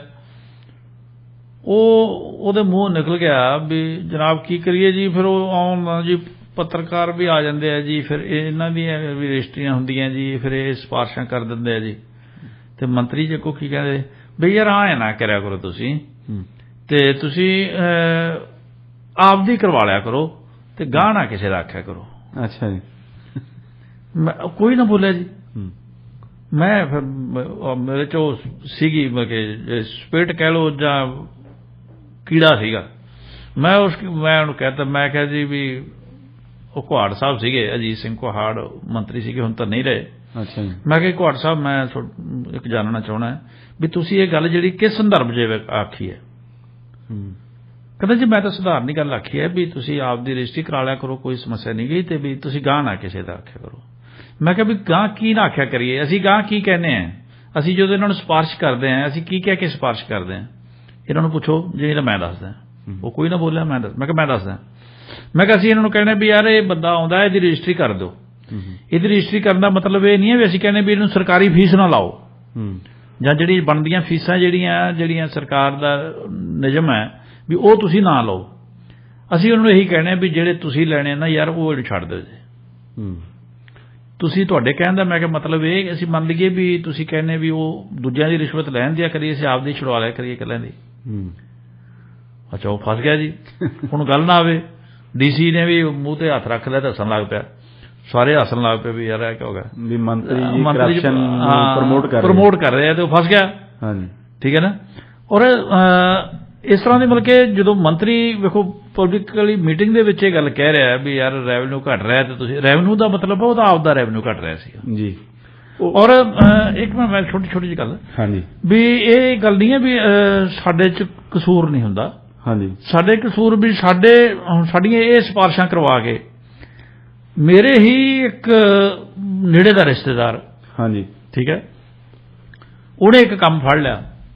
ਮੰਨ ਲਓ ਵੀ ਤੁਹਾਡੀ ਰਜਿਸਟਰੀ ਹੈ ਠੀਕ ਹੈ, ਤੁਹਾਡੇ ਤੋਂ ਤਹਿਸੀਲਦਾਰ 10,000 ਰੁਪਇਆ ਮੰਗਦਾ, ਉਹ ਕਹਿੰਦਾ ਵੀ ਮੈਨੂੰ 5,000 ਰੁਪਏ ਦੇ, ਮੈਂ ਤੇ ਰਜਿਸਟਰੀ ਕਰਾ ਦਿੰਦਾ। ਅਗਲਾ ਕਹਿੰਦਾ ਮੇਰਾ 5 ਬਚ ਗਿਆ, ਉਹ ਕਹਿੰਦਾ ਮੈਨੂੰ 5 ਮੁਫਤੀ ਦਾ ਆ ਗਿਆ। ਉਹ ਜਾ ਕੇ ਉੱਥੇ ਕਹਿੰਦਾ ਸੀ ਤਹਿਸੀਲਦਾਰ ਨੂੰ ਵੀ ਮੈਂ ਭਾਮ ਸਾਹਿਬ ਦਾ ਰਿਸ਼ਤੇਦਾਰ ਹਾਂ ਜੀ ਠੀਕ ਹੈ। ਤਹਿਸੀਲਦਾਰ ਕਰ ਦਿੰਦਾ ਸੀ। ਇੱਕ ਦਿਨ ਮੈਂ ਆਪਦੀ ਰਜਿਸਟਰੀ ਕਰਾਉਣ ਵਾਸਤੇ ਗਿਆ ਉੱਥੇ। ਅੱਛਾ ਜੀ। ਤੇ ਉਹ ਤਹਿਸੀਲਦਾਰ ਨੂੰ ਜਦੋਂ ਜਾ ਕੇ ਉਹਨੇ ਰੀਡਰ ਨੇ ਸੁਨੇਹਾ ਲਾਇਆ ਵੀ ਭਾਮ ਸਾਹਿਬ ਆਇਆ ਜੀ, ਉਹਨਾਂ ਦੀ ਰਜਿਸਟਰੀ ਹੈ ਤੇ ਤੁਸੀਂ ਆਇਓ ਜੇ ਮਾੜਾ ਜਿਹਾ, ਉਹ ਫੋਟੋ ਖਿਚਾਉਣੀ ਹੁੰਦੀ ਹੈ। ਉਹ ਤਹਿਸੀਲਦਾਰ ਆ ਕੇ ਮੈਨੂੰ ਮਿਲਿਆ, ਕਹਿੰਦਾ ਜੀ ਮੈਂ ਤਾਂ ਜੀ ਆਪਾਂ ਤਾਂ ਤੁਹਾਡਾ ਬ੍ਰਦਰ ਵੀ ਆਉਂਦਾ ਹੁੰਦਾ ਕਹਿੰਦਾ ਹਾਂਜੀ, ਤੇ ਮੈਂ ਉਹ ਕਰ ਦਿੰਦਾ ਹੁੰਦਾ ਜੀ ਰਜਿਸਟਰੀਆਂ ਕਹਿੰਦਾ ਜਿਹੜੀਆਂ ਉਹ ਕਹਿੰਦਾ ਹੁੰਦਾ ਤੁਹਾਡੇ ਆਉਂਦੇ ਰਹਿੰਦੇ ਕਹਿੰਦਾ ਉਹ ਲੈ ਕੇ ਕੰਮ। ਉਹ ਮੈਂ ਉਹਨੂੰ ਕਿਹਾ ਭਰਾ ਮੇਰਾ ਮੈਂ ਕਿਸੇ ਦੀ ਸਿਫਾਰਿਸ਼ ਨਹੀਂ ਕਰਦਾ ਇਸ ਤਰ੍ਹਾਂ ਦੀ ਠੀਕ ਹੈ। ਉਹ ਬੰਦਾ ਜਿਹੜਾ ਮੈਨੂੰ ਪਤਾ ਲੱਗਿਆ ਵੀ ਉਹ ਮੇਰੇ ਨਾਂ ਤੇ ਮੇਰਾ ਨਾਂ ਵਰਤ ਲੈਂਦਾ ਤੁਹਾਡੇ ਕੋਲ ਆ ਕੇ, ਤੇ ਉਹ ਅੱਗੋਂ ਅੱਧੇ ਪੈਸੇ ਲੈ ਲੈਂਦਾ ਠੀਕ ਹੈ। ਅੱਧੇ ਪੈਸੇ ਲੈ ਕੇ ਤੇ ਉਹ ਲੋਕਾਂ ਦੀਆਂ ਰਜਿਸਟਰੀਆਂ ਕਰਵਾ ਰਿਹਾ, ਨਾ ਮੇਰਾ ਵਰਤਿਆ ਜਾ ਰਿਹਾ। ਉਹਨੂੰ ਤਹਿਸੀਲਦਾਰ ਨੂੰ ਲੱਗਦਾ ਹੋਣਾ ਵੀ ਸ਼ਾਇਦ ਭੰਮ ਪੈਸੇ ਲੈ ਰਿਹਾ ਹੋਣਾ ਠੀਕ ਹੈ, ਲੇਕਿਨ ਉਹ ਵਿਚਾਲੋਂ ਕੋਈ ਹੋਰ ਲੈ ਰਿਹਾ ਸੀਗਾ।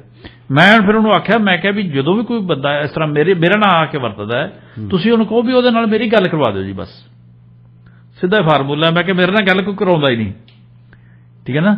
ਜਿਹਦੇ ਮੈਂ ਕਹੂੰ, ਮੈਂ ਪਹਿਲੀ ਗੱਲ ਤਾਂ ਤੁਹਾਨੂੰ ਕਦੇ ਆਖਿਆ ਹੀ ਨਹੀਂ, ਮੈਂ 1-2 ਵਾਰੀ ਕਿਤੇ ਤੁਹਾਨੂੰ ਮੈਂ ਸਿਫਾਰਿਸ਼ ਕੀਤੀ ਹੈ, ਮੈਂ ਕਿਹਾ ਨਹੀਂ ਮੈਂ ਕਰਦਾ ਹੀ ਨਹੀਂ ਜਿੰਨਾ ਚਿਰ ਮੇਰਾ ਨੇੜੇ ਦਾ ਨਹੀਂ, ਮੈਂ ਕੀ ਲੈਣਾ।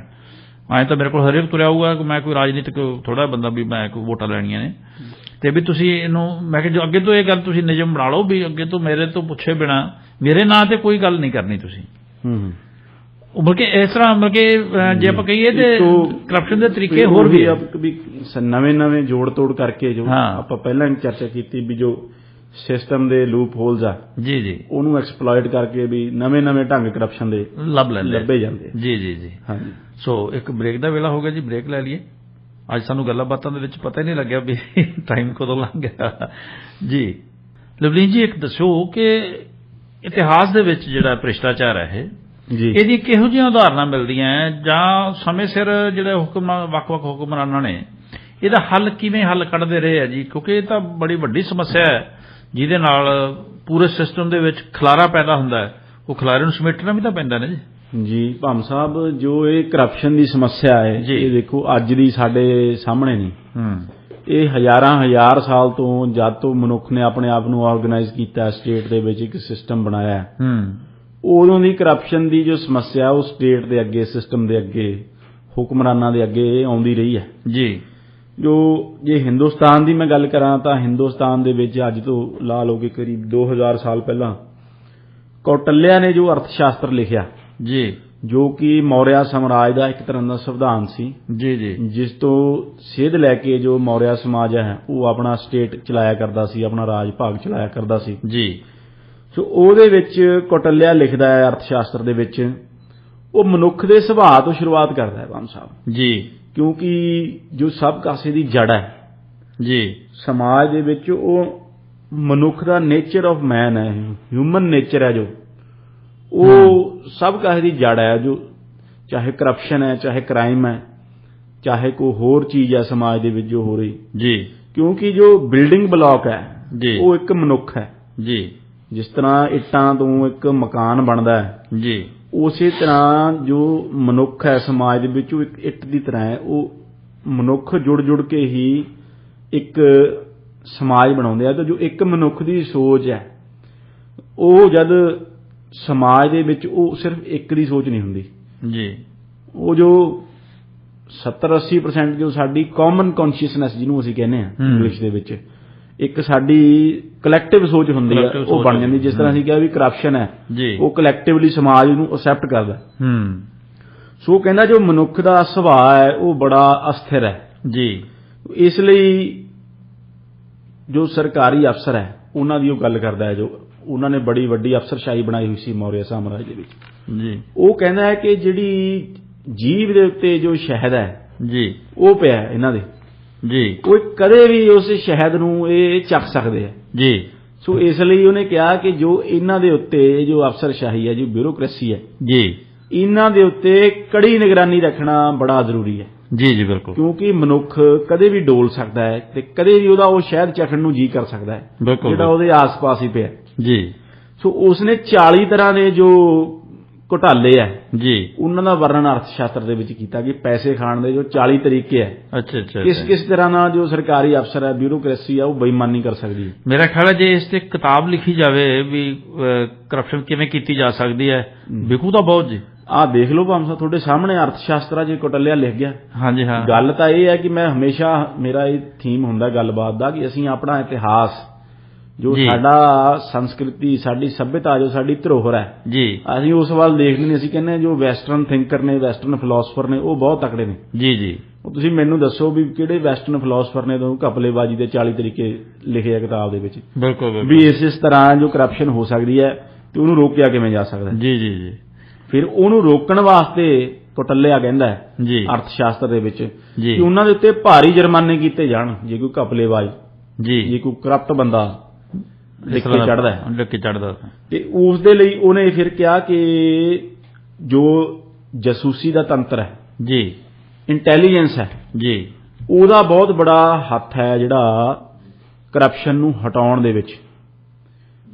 ਤੇ ਕਰਪਸ਼ਨ ਨੂੰ ਹਟਾਉਣ ਦੇ ਵਿੱਚ ਉਸਨੇ ਫਿਰ ਇਹ ਗੱਲ ਕਹੀ, ਜਿਸ ਤਰ੍ਹਾਂ ਹੁਣ ਤੁਸੀਂ ਦੇਖੋ ਕਿ ਜੋ ਰੈਵਨਿਊ ਡਿਪਾਰਟਮੈਂਟ ਹੈ ਉਸ ਦੀ ਆਪਦੀ ਇੰਟੈਲੀਜੈਂਸ ਹੈ, ਰੈਵਨਿਊ ਇੰਟੈਲੀਜੈਂਸ। ਸੋ ਇਸ ਗੱਲ ਦੀ ਜੋ ਨੀਂਹ ਹੈ ਉਹ ਕੌਟਲਿਆ ਨੇ ਅਰਥ ਸ਼ਾਸਤਰ ਦੇ ਵਿੱਚ ਰੱਖ ਦਿੱਤੀ ਸੀ ਜੀ। ਉਸਨੇ ਕਹਿ ਦਿੱਤਾ ਸੀ ਕਿ ਜੋ ਜਾਸੂਸੀ ਦਾ ਤੰਤਰ ਹੈ ਇਹਨੂੰ ਪੈਦਾ ਕਰੋ, ਬਿਊਰੋਕ੍ਰੇਸੀ ਦੀ ਜਿਹੜੀ ਤੁਹਾਨੂੰ ਖਬਰ ਹੋਣੀ ਚਾਹੀਦੀ ਹੈ ਸਭ ਜੀ ਵੀ ਕੌਣ ਕੀ ਕਰਦਾ ਜੀ। ਤੇ ਫਿਰ ਉਸਨੇ ਮੁਖਬਰਾਂ ਵਾਸਤੇ ਉਸਨੇ ਕਿਹਾ ਕਿ ਜਿਹੜਾ ਕਰਪਸ਼ਨ ਫੜਵਾਊਗਾ 1/6 ਉਹਦਾ, ਜੋ ਅੱਜ ਵੀ ਦੇਖੋ ਸਿਸਟਮ ਚੱਲਦਾ ਜੀ ਕਿ ਜਿਹੜਾ ਐਂ ਕਰਵਾਊਗਾ ਉਹਨੂੰ ਇੰਨਾ ਇਨਾਮ ਮੁਖਬਰਾਂ ਨੂੰ। ਸੋ ਇਸ ਤਰ੍ਹਾਂ ਜੋ ਕੌਟਲਿਆ ਹੈ ਉਹ ਐਡਮਿਨਿਸਟ੍ਰੇਟਿਵ ਜੀਨੀਅਸ ਸੀ, ਐਡਮਿਨਿਸਟ੍ਰੇਸ਼ਨ ਦੇ ਵਿੱਚ ਉਹ ਅਥਾਰਟੀ ਹੈ, ਉਹ ਜੀਨੀਅਸ ਸੀ। ਜੋ ਅੱਜ ਜੋ ਕੰਮਕਾਰ ਚੱਲਦੇ ਨੇ ਉਹ ਕਾਫੀ, ਉਹ ਕੌਟਲਿਆ ਨੇ ਉਹਨਾਂ ਚੀਜ਼ਾਂ ਦੀ ਉਹ 2000 ਸਾਲ ਪਹਿਲਾਂ 2200 ਸਾਲ ਪਹਿਲਾਂ ਨਹੀਂ ਰੱਖਤੀ ਸੀ। ਹੀ ਵਾਜ਼ ਅ ਜੀਨੀਅਸ। ਜਿਵੇਂ ਤੁਸੀਂ ਕਿਹਾ ਕਿ ਰੈਵਨਿਊ ਦਾ ਆਪਣਾ ਵਿਜੀਲੈਂਸ ਹੈ, ਹਾਂ, ਇੰਟੈਲੀਜੈਂਸ ਤੇ ਇਵੇਂ ਹੁਣ ਵਿਜੀਲੈਂਸ ਡਿਪਾਰਟਮੈਂਟ ਵੀ ਤਾਂ ਹੈ ਹੀ ਹੈ ਨਾ ਜੀ। ਹਾਂਜੀ। ਅੱਛਾ, ਪਰ ਕੀ ਹੈ ਵੀ ਤੁਸੀਂ ਰਿਸ਼ਵਤ ਲੈਂਦੇ ਫੜੇ ਜਾਓ, ਰਿਸ਼ਵਤ ਦੇ ਕੇ ਛੁੱਟ ਜਾਓ। ਇਹ ਵੀ ਇੱਕ ਫਾਰਮੂਲਾ ਹੈ, ਇੱਕ ਟੱਲਿਆਂ ਨੇ ਪਤਾ ਨਹੀਂ ਦੱਸਿਆ ਕਿ ਨਹੀਂ ਦੱਸਿਆ, ਪਰ ਆਪਣੇ ਹੈਗਾ ਜੀ ਕਾਊਂਟਰ ਇੰਟੈਲੀਜੈਂਸ ਜੀ। ਤੇ ਫਿਰ ਜੋ ਅੱਗੇ ਚੱਲ ਕੇ ਆਈਏ ਭਾਮ ਸਾਹਿਬ, ਜੀ। ਹਿੰਦੁਸਤਾਨ ਦੇ ਇਤਿਹਾਸ ਦੇ ਵਿੱਚ ਅਸੀਂ ਗੱਲ ਕਰੀਏ ਜੀ ਤਾਂ ਫਿਰ ਜੋ ਨਾਮ ਇਸ ਸਿਲਸਿਲੇ ਦੇ ਵਿੱਚ ਆਉਂਦਾ ਉਹ ਆਉਂਦਾ ਅਲਾਉਦੀਨ ਖਿਲਜੀ ਦਾ। ਜੀ ਜੀ ਅਲਾਉਦੀਨ ਖਿਲਜੀ ਨੂੰ ਦੇਖੋ, ਹਾਲ ਹੀ ਦੇ ਵਿੱਚ ਜੋ ਰਾਈਟ ਵਿੰਗ ਹੈ ਜੀ, ਤਾਂ ਜੋ ਸਾਡੇ ਫਿਲਮ ਮੇਕਰ ਹੈ, ਜੋ ਇਤਿਹਾਸ ਨਾਲ ਖਿਲਵਾੜ ਕਰਨਾ ਜਿਨ੍ਹਾਂ ਦਾ ਪੇਸ਼ਾ ਬਣ ਚੁੱਕਿਆ ਹੈ, ਜੀ ਜਿਸ ਤਰ੍ਹਾਂ ਕਿ ਇੱਕ ਜੋ ਫਿਲਮਕਾਰ ਹੈ ਜੋ ਆਪਣੇ ਆਪ ਨੂੰ ਇਤਿਹਾਸਕ ਫਿਲਮਾਂ ਦੇ ਉਹ ਬਣਾਉਂਦਾ ਹੈ, ਜਿਸ ਨੇ ਆਸ਼ੂਤੋਸ਼ ਗੋਵਾਰੀਕਰ ਜੀ, ਉਹ ਮੈਂ ਕਹਿੰਦਾ ਜੀ ਉਹ ਇਤਿਹਾਸ ਦਾ ਸਭ ਤੋਂ ਬੜਾ ਕਾਤਲ ਹੈ। ਜੀ ਜੇ ਇਤਿਹਾਸ ਕੋਈ ਬੰਦਾ ਹੁੰਦਾ ਤੇ ਆਸ਼ੂਤੋਸ਼ ਗੋਵਾਰੀਕਰ ਨੂੰ ਇਤਿਹਾਸ ਦੇ ਕਤਲ ਦੇ ਵਿੱਚ ਹੁਣ ਨੂੰ 2 ਵਾਰ ਮੌਤ ਦੀ ਸਜ਼ਾ ਹੋ ਜਾਂਦੀ ਜੀ। ਇਸੇ ਤਰ੍ਹਾਂ ਜੋ ਇੱਕ ਜਿਹਨੇ ਆਹ ਫਿਲਮ ਬਣਾਈ ਹੈ ਆਪਣੀ ਅਲਾਉਦੀਨ ਖਿਲਜੀ ਵਾਲੀ, ਉਹਦਾ ਕੀ ਨਾਮ ਸੀਗਾ, ਦੀਪਿਕਾ ਪਾਦੂਕੋਨ ਵਾਲਾ, ਪਦਮਾਵਤ। ਪਦਮਾਵਤ ਜਿਹਨੇ ਫਿਲਮ ਬਣਾਈ, ਉਹ ਵੀ ਇਤਿਹਾਸ ਦਾ ਹੁਣ ਸੀਰੀਅਲ ਕਿਲਰ ਬਣ ਚੁੱਕਿਆ ਜੀ, ਜਿਹੜਾ ਡਾਇਰੈਕਟਰ ਹੈ ਉਹ ਫਿਲਮ ਦਾ। ਉਹ ਮੇਰਾ ਨਾਮ ਨਹੀਂ ਹੁਣ ਮੇਰੇ ਮੂੰਹ 'ਚ ਹੀ ਫਿਰਦਾ, ਯਾਦ ਨਹੀਂ ਆ ਰਿਹਾ ਜੀ। ਉਹਨੇ ਅਲਾਉਦੀਨ ਖਿਲਜੀ ਨੂੰ ਐਜ਼ ਆ ਮਤਲਬ ਇੱਕ ਵਹਿਸ਼ੀ ਇਨਸਾਨ ਦੇ ਤੌਰ ਤੇ ਉਸ ਫਿਲਮ ਦੇ ਵਿੱਚ ਪੇਸ਼ ਕੀਤਾ ਹੈ। ਉਹ ਦਿਖਾਉਂਦਾ ਕਿ ਜੀ ਉਹ ਕੱਚਾ ਮਾਸ ਖਾਂਦਾ ਹੈ, ਉਹ ਆਏ ਹੈ, ਉਹ ਮਤਲਬ ਵੀ ਉਹਨੂੰ ਕੰਪਲੀਟਲੀ ਉਹਨੂੰ ਵਿਲਨ ਦਿਖਾਇਆ ਕਿ ਜੋ ਦੂਜੀ ਧਿਰ ਹੈ ਉਹਨੂੰ ਪੂਰਾ ਹੀਰੋ ਦਿਖਾਇਆ ਜੀ, ਪੂਰੇ ਉਹ ਸਾਫ਼ ਸੁਥਰੇ, ਅਲਾਉਦੀਨ ਗੰਦਾ ਕੱਚਾ ਮਾਸ ਖਾਣ ਵਾਲਾ। ਪਰ ਭਾਮ ਸਾਹਿਬ ਇਹਨਾਂ ਇਤਿਹਾਸ ਦੇ ਕਾਤਲਾਂ ਨੂੰ ਮੈਂ ਇਹ ਗੱਲ ਦੱਸਣਾ ਚਾਹੁੰਦਾ ਜੀ ਕਿ ਅਲਾਉਦੀਨ ਖਿਲਜੀ ਦੇ ਨਾਲੋਂ ਸਕਸੈਸਫੁਲ ਐਡਮਿਨਿਸਟ੍ਰੇਟਰ ਜੀ ਹਿੰਦੁਸਤਾਨ ਦੇ ਇਤਿਹਾਸ ਦੇ ਵਿੱਚ ਬੜੇ ਥੋੜੇ ਹੋਏ ਆ ਜੀ।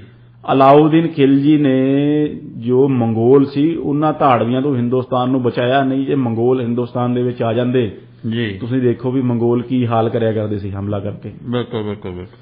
ਤੇ ਅਲਾਉਦੀਨ ਖਿਲਜੀ ਨੇ ਫਿਰ ਮੰਗੋਲਾਂ ਨਾਲ ਜਿਹੜਾ ਟਾਕਰਾ ਕਰਨਾ ਸੀ, ਉਹਨੂੰ ਬੜੀ ਵੱਡੀ ਇੱਕ ਸਟੈਂਡਿੰਗ ਆਰਮੀ ਦਿੱਲੀ ਦੇ ਵਿੱਚ ਚਾਹੀਦੀ ਸੀ ਜੀ, ਤੇ ਉਹਨੇ ਫਿਰ ਉਹਨਾਂ ਨੂੰ ਤਨਖਾਹ ਦੇਣੀ ਸੀ ਜੀ। ਹੁਣ ਜੇ ਉਹ ਉਹਨਾਂ ਨੂੰ ਉਨੀ ਤਨਖਾਹ ਦਿੰਦਾ ਤਾਂ ਉਹਦਾ ਸਾਰਾ ਸਿਸਟਮ ਹੈ ਜੋ ਸਟੇਟ ਦਾ ਬੈਂਕਰਪਟ ਹੋ ਜਾਂਦਾ। ਬਿਲਕੁਲ, ਪੈਸੇ ਹੈ ਨਹੀਂ ਸੀ ਇਹਨੇ। ਉਹਨੇ ਪ੍ਰਾਈਸ ਕੰਟਰੋਲ ਦਾ ਇੱਕ ਸਿਸਟਮ ਬਣਾਇਆ ਵੀ ਜੋ ਮਹਿੰਗਾਈ ਹੈ ਮੈਂ ਉਹ ਹੋਣ ਨਹੀਂ ਦਊਂਗਾ। ਹੁਣ ਦੇਖੋ ਵੀ ਮਹਿੰਗਾਈ ਦਾ ਵੀ ਬੜਾ ਰੌਲਾ ਪੈਂਦਾ ਹੈ। ਉਹਨੇ ਇਸ ਤਰ੍ਹਾਂ ਪ੍ਰਾਈਸ ਫਿਕਸ ਕੀਤੀ ਹਰੇਕ ਚੀਜ਼ ਦੀ, ਹਰੇਕ ਸਿਸਟਮ ਵੀ ਚਲਾਇਆ, ਤੇ ਜੋ ਅੰਨ ਦੇ ਦਾਮ ਨੇ ਉਹ ਵਧਣ ਨਹੀਂ ਦਿੱਤੇ, ਤੇ ਭ੍ਰਸ਼ਟਾਚਾਰੀਆਂ ਨੂੰ ਉਹਨੇ ਰੂਹ ਗੰਬਾਊ ਸਜ਼ਾਵਾਂ ਦਿੱਤੀਆਂ ਭਾਮ ਸਾਹਿਬ। ਜਿਹੜੇ ਤੋਲ ਦੇ ਵਿੱਚ ਜਿਹੜੇ ਘੱਟ ਤੋਲਦੇ ਸੀ, ਮਿਲਾਵਟ ਕਰਦੇ ਸੀ, ਅਲਾਉਦੀਨ ਦਾ ਹੁਕਮ ਸੀ ਵੀ ਜਿਹਨੇ ਤੋਲ ਦੇ ਵਿੱਚ ਜਿੰਨਾ ਫਰਕ ਕੀਤਾ ਹੈ ਉਹਨੇ ਤੋਲ ਦੇ ਬਰਾਬਰ ਚੰਮ ਉਹਦੇ ਸਰੀਰ ਚੋਂ ਕੱਢਿਆ ਜਾਵੇ। ਦੱਸੋ ਕੋਈ ਭ੍ਰਸ਼ਟਾਚਾਰ ਕਿਵੇਂ ਕਰੂਗਾ? ਬਿਲਕੁਲ। ਸੋ ਇਹ ਅਲਾਉਦੀਨ ਦੀ, ਚਲੋ ਅੱਜ ਦੇ ਜ਼ਮਾਨੇ ਦੇ ਵਿੱਚ ਤਾਂ ਚਲੋ ਇਹ ਚੀਜ਼ਾਂ ਬਾਰੇ ਨਹੀਂ ਸੋਚਿਆ ਜਾ ਸਕਦਾ। ਅਗਲਾ ਕਹਿੰਦਾ 10 ਗ੍ਰਾਮ ਵੱਧ ਹੀ ਪਾਓ, ਕਿਸੇ ਨੂੰ ਟੌਰਚਰ ਕਰਨ ਦੇ ਬਾਅਦ ਕਿਸੇ ਨੂੰ ਤਸੀਹੇ ਸਟੇਟ ਨਹੀਂ ਦੇ ਸਕਦੀ, ਬੜਾ ਗੈਰ ਮਨੁੱਖੀ ਹੈ ਵੈਸੇ ਤਾਂ ਜੇ ਦੇਖੀਏ ਜੀ ਜੀ। ਪਰ ਅਲਾਉਦੀਨ ਨੇ ਇਸ ਤਰ੍ਹਾਂ ਦੇ ਢੰਗ ਤਰੀਕੇ ਅਪਣਾਏ ਤੇ ਦੇਖੋ ਬਈ ਕਰਪਸ਼ਨ ਦਾ ਸਫਾਇਆ ਕਰਤਾ ਦਿੱਲੀ, ਸਫਾਇਆ ਕਰਤਾ, ਤੇ ਪ੍ਰਾਈਸ ਕੰਟਰੋਲ ਵੀ ਕੀਤੀ, ਸਾਰਾ ਕੁਝ ਕੀਤਾ ਜੀ, ਤੇ ਬੜਾ ਹੀ ਕਾਮਯਾਬ ਸੁਲਤਾਨ ਰਿਹਾ, ਖਾਸ ਕਰਕੇ ਰਿਸ਼ਵਤਖੋਰੀ ਦੇ ਮਾਮਲੇ ਦੇ ਵਿੱਚ ਜੀ। ਤੇ ਉਸ ਤੋਂ ਬਾਅਦ ਭਾਮ ਸਾਹਿਬ ਜੋ ਫਿਰ ਇੱਕ ਜੋ ਬੜੀ ਕਹਾਣੀ ਉਹ ਸਾਡੇ ਦੰਤ ਕਥਾਵਾਂ ਦੇ ਵਿੱਚ ਵੀ ਚੱਲਦੀ ਹੈ, ਅਕਬਰ ਬੀਰਬਲ ਦੀ ਜੀ, ਕਿ ਜਦ ਬੀਰਬਲ ਨੇ ਸ਼ਹਿਨਸ਼ਾਹ ਅਕਬਰ ਨਾਲ ਮੁਲਾਕਾਤ ਕਰਨ ਜਾਣਾ ਸੀ ਤਾਂ ਜੋ ਪਹਿਲੇ ਜ਼ਮਾਨੇ ਦੇ ਵਿੱਚ ਜੋ ਦਰਬਾਨ ਹੋਇਆ ਕਰਦੇ ਸੀ ਰਾਜੇ ਮਹਾਰਾਜਿਆਂ ਦੇ, ਉਹ ਬੜੇ ਕਰਪਸ਼ਨ ਕਰਦੇ ਸੀ, ਕਿਉਂਕਿ ਜੋ ਰਾਜੇ ਤੱਕ ਦੀ ਜੋ ਐਕਸੈਸ ਸੀ, ਰਾਜੇ ਤੱਕ ਜੋ ਪਹੁੰਚ ਸੀ ਜੀ, ਉਹ ਉਹਨਾਂ ਦੇ ਰਾਹੀਂ ਸੀ। ਬਿਲਕੁਲ। ਅੱਜ ਵੀ ਦੇਖੋ ਉਹੀ ਕੁਝ ਚੱਲ ਰਿਹਾ। ਜੋ ਸਾਡੇ ਮਹਾਰਾਜਾ ਸਾਹਿਬ ਹੁਣੀ ਪਿੱਛੇ ਜੇ ਨਿਕਲੇ ਆ, ਉਹਨਾਂ ਨੇ ਵੀ ਕਈ ਮਤਲਬ ਆਪਣੇ OSD, ਜੋ ਮਹਾਰਾਜਾ ਸਾਹਿਬ ਤੱਕ ਜੇ ਪਹੁੰਚ ਕਰਨੀ ਹੈ ਤਾਂ ਉਹਨਾਂ ਦੇ ਦਰਬਾਨ ਦੇ ਰਾਹੀਂ ਕਰਨੀ ਪਊਗੀ, ਜਿਹਦੇ ਦਰਬਾਨ ਨੇ ਫਿਰ ਉਹ ਚੀਜ਼ ਨੂੰ ਇੱਕ ਕਰਪਸ਼ਨ ਦਾ ਜ਼ਰੀਆ ਬਣਾਉਂਦੇ ਆ। ਮੈਂ ਥੋੜੇ ਦਿਨ ਪਹਿਲਾਂ ਇੱਕ ਫੰਕਸ਼ਨ ਕੀਤਾ ਸੀ ਪ੍ਰੋਗਰਾਮ, ਉਹਦੇ ਵਿੱਚ ਇੱਕ ਪੱਤਰਕਾਰ ਮੈਂ ਲੰਬੀ ਤੋਂ ਲਿਆ ਸੀ, ਤੇ ਮੈਂ ਉਹਨੂੰ ਪੁੱਛਿਆ ਸੀ, ਮੈਂ ਕਿਹਾ ਯਾਰ ਵੀ ਬਾਦਲ ਸਾਹਿਬ ਨੇ ਤਾਂ ਇੰਨਾ ਕੰਮ ਕੀਤਾ ਹੈ ਆਪਦੇ ਹਲਕੇ ਦੇ ਵਿੱਚ ਔਰ ਬਹੁਤ ਵਿਕਾਸ ਕੀਤਾ ਹੈ, ਕੋਈ ਸ਼ੱਕ ਵੀ ਨਹੀਂ ਗਾ, ਤੇ ਮੈਂ ਕਿਹਾ ਵੀ ਇਹਨਾਂ ਦੇ ਹਾਰ ਜਾਣ ਦਾ ਫਿਰ ਐਂ ਕੀ ਕਾਰਨ ਬਣਿਆ? ਉਹ ਕਹਿੰਦਾ ਜੀ ਵੀ ਇਹਨਾਂ ਦੇ ਥੱਲੇ ਜਿਹੜੀ ਤੁਸੀਂ ਗੱਲ ਦੱਸੀ ਹੈ ਵੀ OSD ਤੇ ਜਿਹੜੀ ਥੱਲੇ ਟੀਮ ਹੈ ਨਾ ਜਿਹੜੀ, ਉਹ ਟੀਮ ਕਹਿੰਦੀ ਹੈ ਪਹਿਲਾਂ ਸਾਡੀ ਲੱਤ ਥੱਲੋਂ ਨਿਕਲਣਾ ਪਊਗਾ, ਫਿਰ ਤੁਸੀਂ ਬਾਦਲ ਸਾਹਿਬ ਤੱਕ ਪਹੁੰਚ ਕਰ ਸਕਦੇ ਹੋ। ਜਾਂ ਪਹਿਲਾਂ ਸਾਡੇ ਤੁਸੀਂ ਆ ਜਿਸ ਤਰ੍ਹਾਂ ਦੀ ਉਹਨਾਂ ਦੀ ਲੋੜ ਸੀਗੀ ਉਹ ਪੂਰੀ ਕਰੋਗੇ ਤਾਂ ਤੁਸੀਂ ਉੱਥੇ ਤੱਕ ਪਹੁੰਚੋਗੇ। ਉਹ ਕਹਿੰਦੇ ਵੀ ਇਸ ਕਲਚਰ ਨੇ ਇਸ ਚੀਜ਼ ਦਾ ਜਿਹੜਾ ਨੁਕਸਾਨ ਕੀਤਾ ਬਾਦਲ ਪਰਿਵਾਰ ਦਾ। ਇਹਦੇ 'ਚ ਭਾਮ ਸਾਹਿਬ ਫਿਰ ਹੋਇਆ ਕਿ ਜਦ ਉਹਨੇ ਕਿਹਾ ਕਿ ਜੋ ਇਨਾਮ ਤੈਨੂੰ ਬਾਦਸ਼ਾਹ ਤੋਂ ਮਿਲੂਗਾ ਅੰਦਰ, ਬੀਰਬਲ ਨੂੰ ਦਰਬਾਨ ਨੇ ਕਿਹਾ ਜੀ ਕਿ ਉਹਦਾ ਤੈਨੂੰ ਅੱਧ ਜੋ ਹੈ ਜੀ ਉਹ ਮੈਨੂੰ ਦੇਣਾ ਪਵੇਗਾ। ਤੇ ਬੀਰਬਲ ਕਹਿੰਦਾ ਜੀ ਠੀਕ ਹੈ, ਅੱਧ ਤੁਹਾਨੂੰ ਦੇ ਦਾਂਗੇ। ਅੰਦਰ ਜਾ ਕੇ ਬੀਰਬਲ ਨੇ ਜਦ ਗੱਲਬਾਤ ਕੀਤੀ ਬਾਦਸ਼ਾਹ ਅਕਬਰ ਦੇ ਨਾਲ, ਬਾਦਸ਼ਾਹ ਅਕਬਰ ਨੇ ਉਹਨੂੰ ਪੁੱਛਿਆ ਕਿ ਤੈਨੂੰ ਕੀ ਇਨਾਮ ਚਾਹੀਦਾ ਜੀ, ਤਾਂ ਬੀਰਬਲ ਨੇ ਕਿਹਾ ਜੀ ਮੇਰੇ 100 ਕੋੜੇ ਮਾਰੇ ਜਾਣ ਜੀ। ਬਾਦਸ਼ਾਹ ਕਹਿੰਦਾ ਵੀ ਤੇਰਾ ਦਿਮਾਗ ਖਰਾਬ ਆ, ਮੈਂ ਤੈਨੂੰ ਇਨਾਮ ਦੇਣ ਦੀ ਗੱਲ ਕਰਦਾ, ਤੂੰ ਸਜ਼ਾ ਮੰਗਦਾ ਜੀ। ਉਹ ਕਹਿੰਦਾ ਨਹੀਂ ਜਹਾਂਪਨਾਹ ਮੇਰੇ 100 ਕੋੜੇ ਮਾਰੇ ਜਾਣ ਜੀ। ਕਹਿੰਦਾ ਜੀ ਉਹ ਕੀ ਗੱਲ, ਜਦ ਉਹਨੂੰ ਬਾਦਸ਼ਾਹ ਨੇ ਪੁੱਛਿਆ ਜੀ, ਉਹ ਕਹਿੰਦਾ ਜੀ ਵੀ ਦੇਖੋ ਜਿਹੜਾ ਤੁਹਾਡਾ ਦਰਬਾਨ ਹੈ ਜੀ, ਉਹਨੇ ਜੋ ਵੀ ਤੁਹਾਡੇ ਵੱਲੋਂ ਜੋ ਮੈਨੂੰ ਮਿਲਣਾ ਉਹਦੇ ਵਿੱਚ ਮੈਨੂੰ ਅੱਧ ਮੰਗਿਆ। ਤਾਂ ਉਹ ਕਹਿੰਦਾ ਵੀ ਜਦ ਸ਼ੁਰੂਆਤ ਕਰਨ ਲੱਗੇ ਬੀਰਬਲ ਦੇ ਕੋੜੇ ਮਾਰਨੇ, ਕਹਿੰਦਾ ਜੀ ਨਹੀਂ ਵੀ ਪਹਿਲਾਂ ਮੈਂ ਅੱਧ ਕਰਨਾ ਤੁਹਾਡੇ ਦਰਬਾਰ ਨਾਲ, ਵੀ ਜਿਹੜੇ ਪਹਿਲੇ 50 ਕੋੜੇ ਹੈ ਉਹ ਜਿਹੜੇ ਆਪਣੇ ਦਰਬਾਨ ਨੂੰ ਅੰਦਰ ਬੁਲਾ ਕੇ ਮਾਰੋ। ਬਾਦਸ਼ਾਹ ਸਾਰੀ ਗੱਲ ਸਮਝ ਗਿਆ ਬੀਰਬਲ ਦੀ ਸਿਆਣਪ ਨੂੰ, ਉਹਨੇ ਲਿਜਾ ਕੇ ਫਿਰ ਉਹਨੂੰ ਕੜੀ ਸਜ਼ਾ ਦਿੱਤੀ ਜੀ। ਇਸੇ ਤਰ੍ਹਾਂ ਮੇਰੇ ਖਿਆਲ ਆ ਜਿਹੜੇ ਹੁਣ ਦਰਬਾਨਾਂ ਦੇ ਥਰੂ ਜਾਂਦੇ ਆ OSDਆਂ ਦੇ ਥਰੂ, ਪਰ ਹੁਣ ਗੱਲ ਕੀ ਹੈ ਕਿ ਬਾਦਸ਼ਾਹ ਨਹੀਂ ਮਿਲਦੀ, ਬਾਦਸ਼ਾਹ ਆਪ ਬੇਈਮਾਨ। ਬਿਲਕੁਲ। ਲਵਲੀਨ ਜੀ ਕੱਲ ਸਾਡੇ ਨਾਲ ਜੁੜ ਗਏ ਨੇ, ਤੁਹਾਡਾ ਸਵਾਗਤ ਹੈ ਜੀ ਰੇਡੀਓ ਇੰਡੀਆ ਦੇ ਪ੍ਰੋਗਰਾਮ ਇਤਿਹਾਸ ਗਵਾਹ ਹੈ ਵਿੱਚ। ਹਾਂ ਜੀ ਬਲਦੇਵ ਧੰਮ ਜੀ, ਸਤਿ ਸ਼੍ਰੀ ਅਕਾਲ ਜੀ। ਸਤਿ ਸ਼੍ਰੀ ਅਕਾਲ ਜੀ, ਸਤਿ ਸ਼੍ਰੀ ਅਕਾਲ ਜੀ। ਮੇਰੇ ਆਪਣੇ ਸਾਰੇ ਰੇਡੀਓ ਇੰਡੀਆ ਸੁਣਨ ਵਾਲੇ ਦਰਸ਼ਕਾਂ ਨੂੰ ਵੀ ਸਤਿ ਸ਼੍ਰੀ ਅਕਾਲ ਜੀ। ਤੇ ਵੀਰ ਜੀ ਬੜੀ ਕਰਪਸ਼ਨ ਬਾਰੇ ਗੱਲ ਦੱਸਦੇ ਨੇ ਜੀ, ਪੁਰਾਣੀ ਹਿਸਟਰੀ ਦੇ ਵਿੱਚ ਕਿਵੇਂ ਲੋਕ ਕਰਪਸ਼ਨ ਕਰਦੇ ਸੀ ਤੇ ਕਿਵੇਂ ਸਜ਼ਾ ਦਿੰਦੇ ਸੀਗੇ ਜੀ। ਦੇਖੋ ਜਿਹੜੀ ਕਰਪਸ਼ਨ ਦਾ ਤੁਸੀਂ ਕਹਿ ਰਹੇ ਹੋ, ਕੀ ਤੁਹਾਨੂੰ ਲੱਗਦਾ ਵੀ ਆਪਣੇ ਇੰਡੀਆ ਦੇ ਵਿੱਚ ਕਰਪਸ਼ਨ ਜਿਹੜੀ ਕੋਈ ਕਰਦਾ ਫੜਿਆ ਜਾਂਦਾ ਹੈ ਤੇ ਉਹਦੋਂ ਬਾਅਦ ਵੀ ਫੜਿਆ ਜਾਂਦਾ ਹੈ, ਫੜਨ ਤੋਂ ਬਾਅਦ ਕਿਸ ਤਰ੍ਹਾਂ ਪਹਿਲੂ ਤੋਂ ਬੰਦਾ ਕੁਝ ਸਮੇਂ ਬਾਅਦ 2 ਸਾਲ ਬਾਅਦ 3 ਸਾਲ ਬਾਅਦ ਕੋਰਟ ਕੇਸਾਂ ਦੇ ਵਿੱਚੋਂ ਫਿਰ ਉਹ ਬੰਦਾ ਬਰੀ ਹੋ ਜਾਂਦਾ ਜੀ, ਉਹਨੂੰ ਅਟੈਕ ਮਿਲ ਜਾਂਦਾ ਵੀ ਇਹ ਤਾਂ ਕਰਪਸ਼ਨ ਫਰੀ ਹੈ ਜੀ। ਐਂ ਕਰਪਸ਼ਨ ਰੋਕਣ ਵਾਸਤੇ ਜੀ ਪ੍ਰਕਾਸ਼ ਸਿੰਘ ਬਾਦਲ ਜੀ ਨੇ ਪੰਜਾਬ ਦੇ ਵਿੱਚ ਜੀ ਹਾਂਜੀ ਕਰਪਸ਼ਨ ਨੂੰ ਰੋਕਣੀ ਹੈ ਜੇ ਤੇ ਅਸੀਂ ਆ ਨਾਮ ਰੱਖਤਾ ਜੀ। ਉਹ ਮੁਹਿੰਮ ਵੀ ਤੁਸੀਂ ਕੀ ਸਮਝਦੇ ਹੋ ਵੀ ਉਹ ਮੁਹਿੰਮ ਚੱਲੀ ਕਿਵੇਂ ਫੇਲ ਹੋਈ ਜੀ, ਕੀ ਬੈਕਗਰਾਉਂਡ ਹੋਈ ਜੀ, ਕੀ ਇਹ ਗੱਲ ਦਾ ਵੀ ਜੀ ਦੱਸ ਸਕਦੇ ਨੇ ਵੀ ਕੀ ਇਹ ਕਿਉਂ ਮਤਲਬ ਇਹ ਗੱਲ ਜੇ ਕਰਪਸ਼ਨ ਨੂੰ ਰੋਕਣ ਵਾਸਤੇ ਚਾਲ ਚੱਲੇ ਇਨਾਮ ਘੋਸ਼ਿਤ ਕੀਤੇ ਜਾਂਦੇ ਹਾਂ ਤੇ ਫਿਰ ਇਹ ਕਿਉਂ ਬੈਕ ਟਰੈਪ ਕੀਤਾ ਗਿਆ ਜੀ। ਆਪ ਫਿਰ ਵਾਪਸ ਕਿਉਂ ਲਿਆ ਜਾਂਦਾ ਹੈ, ਤੁਸੀਂ ਸੰਦਰਭ ਸਮਝ ਗਏ ਜੀ ਜੀ। ਕੋਰਟ ਕੇ ਬੰਦਾ ਫੜਿਆ ਗਿਆ ਜੀ, ਬੰਦਾ ਫੜਿਆ ਗਿਆ, ਬੰਦੇ ਨੂੰ ਉਹ ਕਹਿੰਦੇ ਆ ਜੀ ਫੜ ਕੇ ਤੇ ਬੰਦੇ ਨੂੰ ਡਿਸਮਿਸ ਕਰਤਾ ਜੀ, ਟਰਮੀਨੇਟ ਕਰਤਾ ਸਰ। ਅਜੇ ਸਜ਼ਾ ਕੁਛ ਨਹੀਂ ਹੋਈ ਹੁੰਦੀ ਕੋਰਟ ਚੋਂ, ਕੁਛ ਵੀ ਨਹੀਂ ਹੋਇਆ ਹੁੰਦਾ ਜੀ। ਹਾਂਜੀ ਕੱਢ ਦਿੰਦੇ ਨੇ, ਬੰਦਾ ਕੋਰਟ ਚ ਲੈ ਜਾਂਦਾ ਹੈ, ਕੋਰਟ ਤੋਂ ਬਰੀ ਹੋ ਜਾਂਦਾ 5 ਸਾਲ ਬਾਅਦ 10 ਸਾਲ ਬਾਅਦ ਜੀ ਜੀ। ਜੇ ਆਪਣੇ ਰੂਲ ਐਂਡ ਰੈਗੂਲੇਸ਼ਨ ਹੈਗੇ ਆ ਜੀ ਜੀ, ਜਿਹੜੇ ਕਿ ਬੰਦਾ ਇੱਕ ਵਾਰੀ ਡਿਕਲੇਅਰ ਕਰਦੇ ਹੋ ਜੀ ਇਹ ਕਰਪਸ਼ਨ ਕੀ ਹੈ। ਬਿਲਕੁਲ ਅਸੀਂ ਜਵਾਬ ਲੈਣੇ ਜੀ। ਥੈਂਕ ਯੂ ਜੀ ਭਾਮ ਸਾਹਿਬ ਇਹਦੇ ਸਵਾਲ ਦੇ ਕਈ ਜਵਾਬ ਹੈ। ਇੱਕ ਤਾਂ ਦੇਖੋ ਇਹ ਆਪਾਂ ਇੱਕ ਐਡਮਿਨਿਸਟ੍ਰੇਟਿਵ ਪੁਆਇੰਟ ਆਫ ਵਿਊ ਤੋਂ ਜਿਹੜੀ ਗੱਲਬਾਤ ਸਾਰੀ ਕੀਤੀ ਜੀ। ਹਾਂਜੀ ਸਿਸਟਮ ਦੇ ਵਿੱਚ ਇਹ ਰਿਫਾਰਮਸ ਦੀ ਲੋੜ ਹੈ, ਲਾਅ ਦੇ ਵਿੱਚ ਵੀ ਰਿਫਾਰਮਸ ਦੀ ਲੋੜ ਹੈ ਜੀ। ਕਿ ਜੋ ਭ੍ਰਸ਼ਟਾਚਾਰੀ ਹੈ ਜਿਸ ਤਰ੍ਹਾਂ ਸਾਡੇ ਕਾਲਰ ਨੇ ਗੱਲ ਕੀਤੀ ਜੀ, ਸੋ ਮੈਂ ਸਮਝਦਾ ਇਹਦੇ ਵਿੱਚ ਇੱਕ ਸੁਧਾਰ ਹੋ ਸਕਦਾ ਕਿ ਭ੍ਰਸ਼ਟਾਚਾਰੀ ਸਿਸਟਮ ਦੇ ਵਿੱਚੋਂ ਬਚ ਕੇ ਨਿਕਲ ਜਾਂਦੇ ਆ। ਉਹਨਾਂ ਦੇ ਕਹਿਣ ਦਾ ਸੰਦਰਭ ਇਹ ਸੀ ਜੋ ਮੇਰੇ ਸਮਝ ਆਇਆ, ਬਲਕਿ ਨਿਕਲ ਜਾਂਦੇ ਆ। ਪਰ ਉਹ ਵੀ ਜਿਹੜੇ ਸਰਕਾਰਾਂ ਵੀ ਜਿਹੜੀਆਂ ਇੱਕ ਵਾਰੀ ਇਹ ਅਨਾਉਂਸ ਕਰਕੇ ਇੱਕ ਭੱਲ ਜੀ ਬਣਾ ਕੇ ਤੇ ਮੁੜ ਕੇ ਵਾਪਸ ਲੈ ਲੈਂਦੇ। ਲੀਗਲੀ ਦਾ ਇਹ ਹੈ ਭਾਮ ਸਾਹਿਬ ਕਿ ਉਹਨਾਂ ਵਾਸਤੇ ਫਾਸਟ ਟਰੈਕ ਕੋਰਟਸ ਬਣਾਈਆਂ ਜਾਣ, ਬਿਲਕੁਲ ਡੇ ਟੂ ਡੇ ਹੀਅਰਿੰਗ ਕੀਤੀ ਜਾਵੇ ਭ੍ਰਸ਼ਟਾਚਾਰੀਆਂ ਦੀ, ਤਾਂ ਕਿ ਉਹਨਾਂ ਨੂੰ ਦੇਖੋ ਜੇ ਕੋਈ ਨਿਰਦੋਸ਼ ਹੈ ਉਹ ਬਰੀ ਹੋ ਕੇ ਆਪਣੇ ਘਰ ਜਾਵੇ ਜੀ। ਬਿਲਕੁਲ ਜੇ ਕੋਈ ਗੁਨਾਹਗਾਰ ਹੈ ਤੇ ਉਹਨੂੰ ਸਜ਼ਾ ਲੋਕ ਦੇਖਣ, ਉਹਨੂੰ ਅਜਿਹੀ ਸਜ਼ਾ ਮਿਲੇ, ਕਾਨੂੰਨ ਦੇ ਮੁਤਾਬਕ ਮਿਲੇ, ਫਾਸਟ ਟਰੈਕ ਕੋਰਟ ਸੈੱਟ ਕੀਤੀਆਂ ਜਾਣ। ਬਾਕੀ ਜੋ ਉਹਨਾਂ ਨੇ ਪੋਲੀਟੀਕਲ ਪੁਆਇੰਟ ਆਫ ਵਿਊ ਤੋਂ ਗੱਲ ਕੀਤੀ ਉਹਦੇ ਵਿੱਚ ਜੀ ਫਰਕ ਨੀਅਤ ਦੇ ਵਿੱਚ ਹੈ, ਕਿਉਂਕਿ ਜੋ ਇਹ ਅਫਸਰ ਜਾਂ ਛੋਟੇ ਜੋ ਲੈਵਲ ਤੇ ਲੋਕ ਹੈ ਜੀ ਉਹਨਾਂ ਨੂੰ ਡਿਸਮਿਸ ਕੀਤਾ ਜਾਂਦਾ ਹੈ ਜੀ, ਤਾਂ ਇਹ ਸਿਰਫ ਇੱਕ ਖਾਨਾ ਪੂਰਤੀ ਹੁੰਦੀ ਹੈ ਲੋਕਾਂ ਨੂੰ ਦਿਖਾਉਣ ਵਾਸਤੇ, ਉਹਨਾਂ ਨੂੰ ਬਲੀ ਦਾ ਬੱਕਰਾ ਬਣਾਇਆ ਜਾਂਦਾ ਹੈ। ਜੀ ਜੀ। ਜਦ ਤੱਕ ਬੜੀਆਂ ਮੱਛੀਆਂ ਨੂੰ ਹੱਥ ਨਹੀਂ ਪਾਇਆ ਜਾਂਦਾ, ਜੀ, ਜੋ ਅਸਲ ਕਸੂਰਵਾਰ ਹੈ, ਜੋ ਕਿੰਗ ਪਿਨ ਹੈ ਸਭ ਚੀਜ਼ ਦੇ, ਜੀ, ਉਦੋਂ ਤੱਕ ਇਹ ਸਿਸਟਮ ਇਹ ਖਤਮ ਨਹੀਂ, ਇਹ ਇਸੇ ਤਰ੍ਹਾਂ ਚੱਲੂਗਾ। ਛੋਟੇ ਮੋਟੇ ਲੋਕਾਂ ਨੂੰ ਝਟਕਾਤਾ, ਉਹ ਕੋਰਟ ਚਲੇ ਗਏ, ਉਹ ਵਾਪਸ ਆ ਗਏ। ਜੀ। ਸੋ ਜਦ ਤੱਕ ਰਿਸਪੌਂਸਿਬਿਲਟੀ ਟਾਪ ਤੇ ਫਿਕਸ ਨਹੀਂ ਹੁੰਦੀ, ਜੋ ਅਸੀਂ ਹੁਣ ਫਿਕਸ ਹੁੰਦੀ ਦੇਖੀ ਹੈ ਜੀ, ਸੋ ਉਸ ਦੇ ਨਾਲ ਇੱਕ ਜੋ ਡਰ ਦਾ ਮਾਹੌਲ ਹੈ, ਭ੍ਰਸ਼ਟਾਚਾਰੀਆਂ ਦੇ ਦਿਲ ਦੇ ਵਿੱਚ ਖੌਫ ਜੀ। ਤੇ ਤੀਜਾ ਜੋ ਹੈ ਸਮਾਜ ਨੂੰ ਬਦਲਣਾ ਪਵੇਗਾ। ਭ੍ਰਸ਼ਟਾਚਾਰੀਆਂ ਨੂੰ ਐਜ਼ ਅ ਕ੍ਰਿਮੀਨਲ ਦੇ ਰੂਪ ਚ ਉਹਨਾਂ ਨੂੰ ਦੇਖਣਾ ਚਾਹੀਦਾ। ਬਿਲਕੁਲ ਬਿਲਕੁਲ ਬਿਲਕੁਲ। ਫਿਰ ਇਹ ਚੀਜ਼ ਦਾ ਮੈਂ ਸਮਝਦਾ ਸਜ਼ਾਵਾਂ ਮਸਾਲੀ ਹੋਣੀਆਂ ਚਾਹੀਦੀਆਂ, ਫਰਕ ਪੈ ਜਾਵੇ। ਬਿਲਕੁਲ। ਸੋ ਜਿਸ ਤਰ੍ਹਾਂ ਅਸੀਂ ਗੱਲ ਕਰ ਰਹੇ ਸੀ ਲਵਲੀਨ ਜੀ, ਹਾਂਜੀ, ਕਿ ਜਿਹੜਾ ਇਹਦਾ ਕਾਨੂੰਨੀ ਪੱਖ ਵੀ ਤਾਂ ਹੋਊਗਾ ਨਾ ਜੀ, ਕਿਉਂਕਿ ਪਹਿਲਾਂ ਭਾਮ ਸਾਹਿਬ ਜੋ ਇਤਿਹਾਸ ਵਾਲੀ ਗੱਲ ਸੀ, ਥੋੜੀ ਇੱਕ ਜ਼ਰੂਰੀ ਗੱਲ। ਹਾਂ ਬਿਲਕੁਲ ਬਿਲਕੁਲ। ਕਿ ਜਦ ਈਸਟ ਇੰਡੀਆ ਕੰਪਨੀ ਹਿੰਦੁਸਤਾਨ ਆਈ ਹੈ ਜਦ, ਜੀ, ਉਦੋਂ ਦੇਖੋ ਕਰਪਸ਼ਨ ਨਾਲ ਉਹਨਾਂ ਨੂੰ ਵੀ 2-4 ਹੋਣਾ ਪਿਆ ਈਸਟ ਇੰਡੀਆ ਕੰਪਨੀ। ਜੀ ਜੀ। ਜੋ ਰਾਬਰਟ ਕਲਾਈਵ ਹੈ ਜੀ, ਉਸਨੇ ਪਹਿਲਾਂ ਜੋ ਬੰਗਾਲ ਦੇ ਉੱਤੇ ਕਬਜ਼ਾ ਕੀਤਾ, ਉਹ ਵੀ ਹਿੰਦੁਸਤਾਨੀਆਂ ਦੀ ਜੋ ਇੱਕ ਕਮਜ਼ੋਰੀ ਹੈ, ਜੋ ਭ੍ਰਸ਼ਟਾਚਾਰ ਦੀ, ਪੈਸੇ ਦੀ, ਜੀ, ਇਹਦਾ ਫਾਇਦਾ ਚੱਕਦੇ ਹੋਏ ਕੀਤਾ। ਜੀ। ਸਿਰਾਜੂਦੌਲਾ ਨੇ ਇੱਕ ਵਾਰ ਈਸਟ ਇੰਡੀਆ ਕੰਪਨੀ ਨੂੰ ਬੰਗਾਲ ਦੇ ਵਿੱਚੋਂ ਖਦੇੜ ਦਿੱਤਾ ਸੀ। ਜੀ। ਤੇ ਆਪਣਾ ਉੱਥੇ ਗਵਰਨਰ ਜੋ ਬਿਠਾ ਦਿੱਤਾ ਸੀਗਾ, ਜੀ, ਮਾਨਿਕ ਚੰਦ, ਜੀ, ਕਲਕੱਤੇ ਦਾ ਉਸਨੂੰ ਗਵਰਨਰ ਲਾ ਕੇ, ਜਿਸ ਨੂੰ ਫੋਰਟ ਵਿਲੀਅਮ ਉਸ ਸਮੇਂ ਕਿਹਾ ਜਾਂਦਾ ਸੀ, ਜੀ, ਉਸ ਦਾ ਗਵਰਨਰ ਲਾ ਕੇ ਉਸ ਨੂੰ ਉੱਥੇ ਬਿਠਾ ਦਿੱਤਾ ਸੀ। ਜੀ। ਫਿਰ ਹੋਇਆ ਕਿ ਜਦ ਈਸਟ ਇੰਡੀਆ ਕੰਪਨੀ ਨੇ ਰਾਬਰਟ ਕਲਾਈਵ ਨੂੰ ਭੇਜਿਆ, ਰਾਬਰਟ ਕਲਾਈਵ ਨੇ ਬੜੀ ਚਲਾਕੀ ਦੇ ਨਾਲ ਉਹ ਕਰਪਸ਼ਨ ਦਾ ਸਹਾਰਾ ਲੈਂਦੇ ਹੋਇਆ, ਜੋ ਮੇਨ ਬੰਦੇ ਸੀ ਮੀਰ ਜਾਫਰ, ਜੀ, ਜੋ ਉਸ ਦਾ ਸਿਪਾਹ ਸਲਾਰ ਸੀ ਸਿਰਾਜੂਦੌਲਾ ਦਾ, ਨਵਾਬ ਦਾ ਬੰਗਾਲ ਦਾ, ਜੀ, ਤੇ ਉੱਥੇ ਦਾ ਜੋ ਗਵਰਨਰ ਸੀ ਮਾਨਿਕ ਚੰਦ, ਜੀ, ਇੱਕ ਬੜਾ ਵੱਡਾ ਬੈਂਕਰ ਜੋ ਪੈਸੇ ਵਾਲਾ ਬੰਦਾ ਸੀ ਉਸਦੇ ਰਾਜ ਦਾ, ਜਗਤ ਸੇਠ, ਜੀ, ਉਨੀ ਚੰਦ, ਇੱਕ ਹੋਰ ਮੋਹਤਬਰ ਇਨਸਾਨ, ਜੀ, ਉਹਨਾਂ ਸਾਰਿਆਂ ਦੇ ਨਾਲ ਜੋ 25-75 ਕਰਕੇ ਰਿਸ਼ਵਤਖੋਰੀ ਕਰਕੇ ਉਹਨਾਂ ਨੂੰ ਪੈਸੇ ਦੇ ਕੇ ਵੀ ਤੈਨੂੰ ਇੰਨੇ ਪੈਸੇ ਦਊਂ, ਤੈਨੂੰ ਆਹ ਦਊਂ, ਤੁਸੀਂ ਆਪਣੇ ਨਵਾਬ ਨਾਲ ਗਦਾਰੀ ਕਰੋ।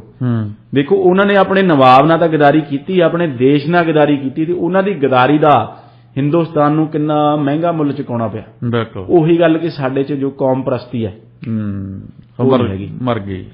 ਤੇ ਉਹ ਦੇਖੋ ਕਿ ਜਦ ਉਹਨੇ ਰਾਬਰਟ ਕਲਾਈਵ ਨੇ ਕਲਕੱਤੇ ਦੇ ਉੱਤੇ, ਬੰਗਾਲ ਦੇ ਉੱਤੇ ਕਬਜ਼ਾ ਕਰ ਲਿਆ, ਤਾਂ ਉਦੋਂ ਬਾਅਦ ਉਹਨੇ ਜੋ ਪੈਸੇ ਦਾ ਪ੍ਰੋਮਿਸ ਕੀਤਾ ਸੀ ਉਹ ਜਗਤ ਸੇਠ ਨੂੰ, ਉਹ ਉਨੀ ਚੰਦ ਵਰਗਿਆਂ ਨੂੰ ਉਹ ਨਹੀਂ ਦਿੱਤਾ।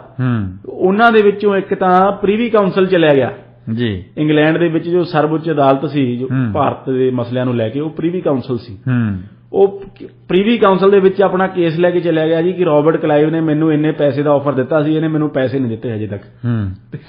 ਇੰਨਾ ਉਹ ਭ੍ਰਸ਼ਟਾਚਾਰ ਦੇ ਉਹ ਪੈਸੇ ਉੱਤੇ ਆਪਣਾ ਹੱਕ ਸਮਝਦਾ ਸੀ। ਉਦੋਂ ਬਾਅਦ ਫਿਰ ਭੰਮ ਸਾਹਿਬ ਜੋ ਰਾਬਰਟ ਕਲਾਈਵ ਹੈ ਉਸਨੇ ਬੰਗਾਲ ਦੇ ਵਿੱਚ ਲੁੱਟ ਮਚਾ ਦਿੱਤੀ। ਉਸਨੇ ਸਾਰੀ ਕੰਪਨੀ, ਉਸਦੀ ਈਸਟ ਇੰਡੀਆ ਕੰਪਨੀ ਦੇ ਅਫਸਰ ਤੇ ਸਣੇ ਰਾਬਰਟ ਕਲਾਈਵ, ਖੁੱਲੀ ਕਰਪਸ਼ਨ ਉਹਨਾਂ ਨੇ ਕੀਤੀ, ਤੇ ਉਸ ਨੂੰ ਇੰਗਲੈਂਡ ਦੇ ਵਿੱਚ ਬਾਅਦ ਦੇ ਵਿੱਚ ਪਾਰਲੀਮੈਂਟ ਦੇ ਵਿੱਚ ਸਾਹਮਣਾ ਕਰਨਾ ਪਿਆ ਇਹਨਾਂ ਆਰੋਪਾਂ ਦਾ।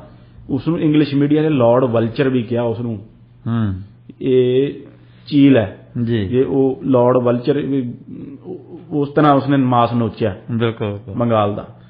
ਫਿਰ ਭੰਮ ਸਾਹਿਬ ਇੰਨੀ ਕਰਪਸ਼ਨ ਤੋਂ ਬਾਅਦ ਜੋ ਲਾਰਡ ਕਾਰਨਵਾਲਿਸ ਹੈ, ਉਹ ਵੈਰਨ ਹੈਸਟਿੰਗਸ ਆਉਂਦਾ ਐਜ਼ ਅ ਗਵਰਨਰ ਜਨਰਲ, ਉਹ ਤੋਂ ਬਾਅਦ ਲਾਰਡ ਕਾਰਨਵਾਲਿਸ ਆਉਂਦਾ। ਕਾਰਨਵਾਲਿਸ ਹੈ ਜੋ ਉਹ ਕਰਪਸ਼ਨ ਦੇ ਨਾਲ ਉਸਨੇ ਨਜਿੱਠਣ ਦਾ ਜੋ ਇੱਕ ਬਣਾਇਆ, ਕਿਉਂਕਿ ਉਹ ਬੜਾ ਅਪਰਾਈਟ ਸੀ ਕਰਪਸ਼ਨ ਨੂੰ ਲੈ ਕੇ, ਬੜੀ ਇੰਟੈਗ੍ਰਿਟੀ ਵਾਲਾ ਅਫਸਰ ਸੀ ਉਹ। ਤਾਂ ਉਸਨੇ ਦੇਖਿਆ ਕਿ ਕੰਪਨੀ ਦੇ ਵਿੱਚ ਕਰਪਸ਼ਨ ਬਹੁਤ ਜ਼ਿਆਦਾ ਹੈ।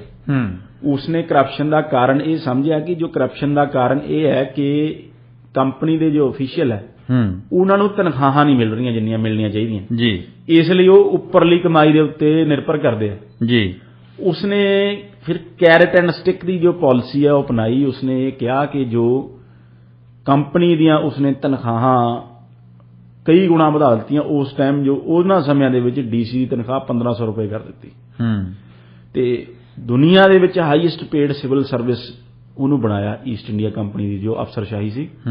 ਤੇ ਨਾਲ ਉਹਨੇ ਫਿਰ ਭਾਰੀ ਸਜ਼ਾਵਾਂ ਰੱਖੀਆਂ ਕਿ ਜਦ ਹਿੰਦੁਸਤਾਨ ਛੱਡ ਕੇ ਕੋਈ ਅੰਗਰੇਜ਼ ਅਫਸਰ ਇੰਗਲੈਂਡ ਵਾਪਸ ਜਾਊਗਾ, ਉਹਨੂੰ ਔਨ ਉਸ ਐਫੀਡੇਵਿਟ ਦੇਣਾ ਪਵੇਗਾ ਆਪਣੇ ਅਸਾਸਿਆਂ ਦਾ, ਵੀ ਕਿੰਨੇ ਤੁਹਾਡੇ ਕੋਲ ਜੋ ਚੱਲ ਸੰਪੱਤੀ ਹੈ ਉਹ ਤੁਹਾਡੇ ਕੋਲ ਕੀ ਹੈ, ਉਹ ਤੁਹਾਨੂੰ ਡਿਕਲੇਅਰ ਕਰਕੇ ਜਾਣਾ ਪਵੇਗਾ।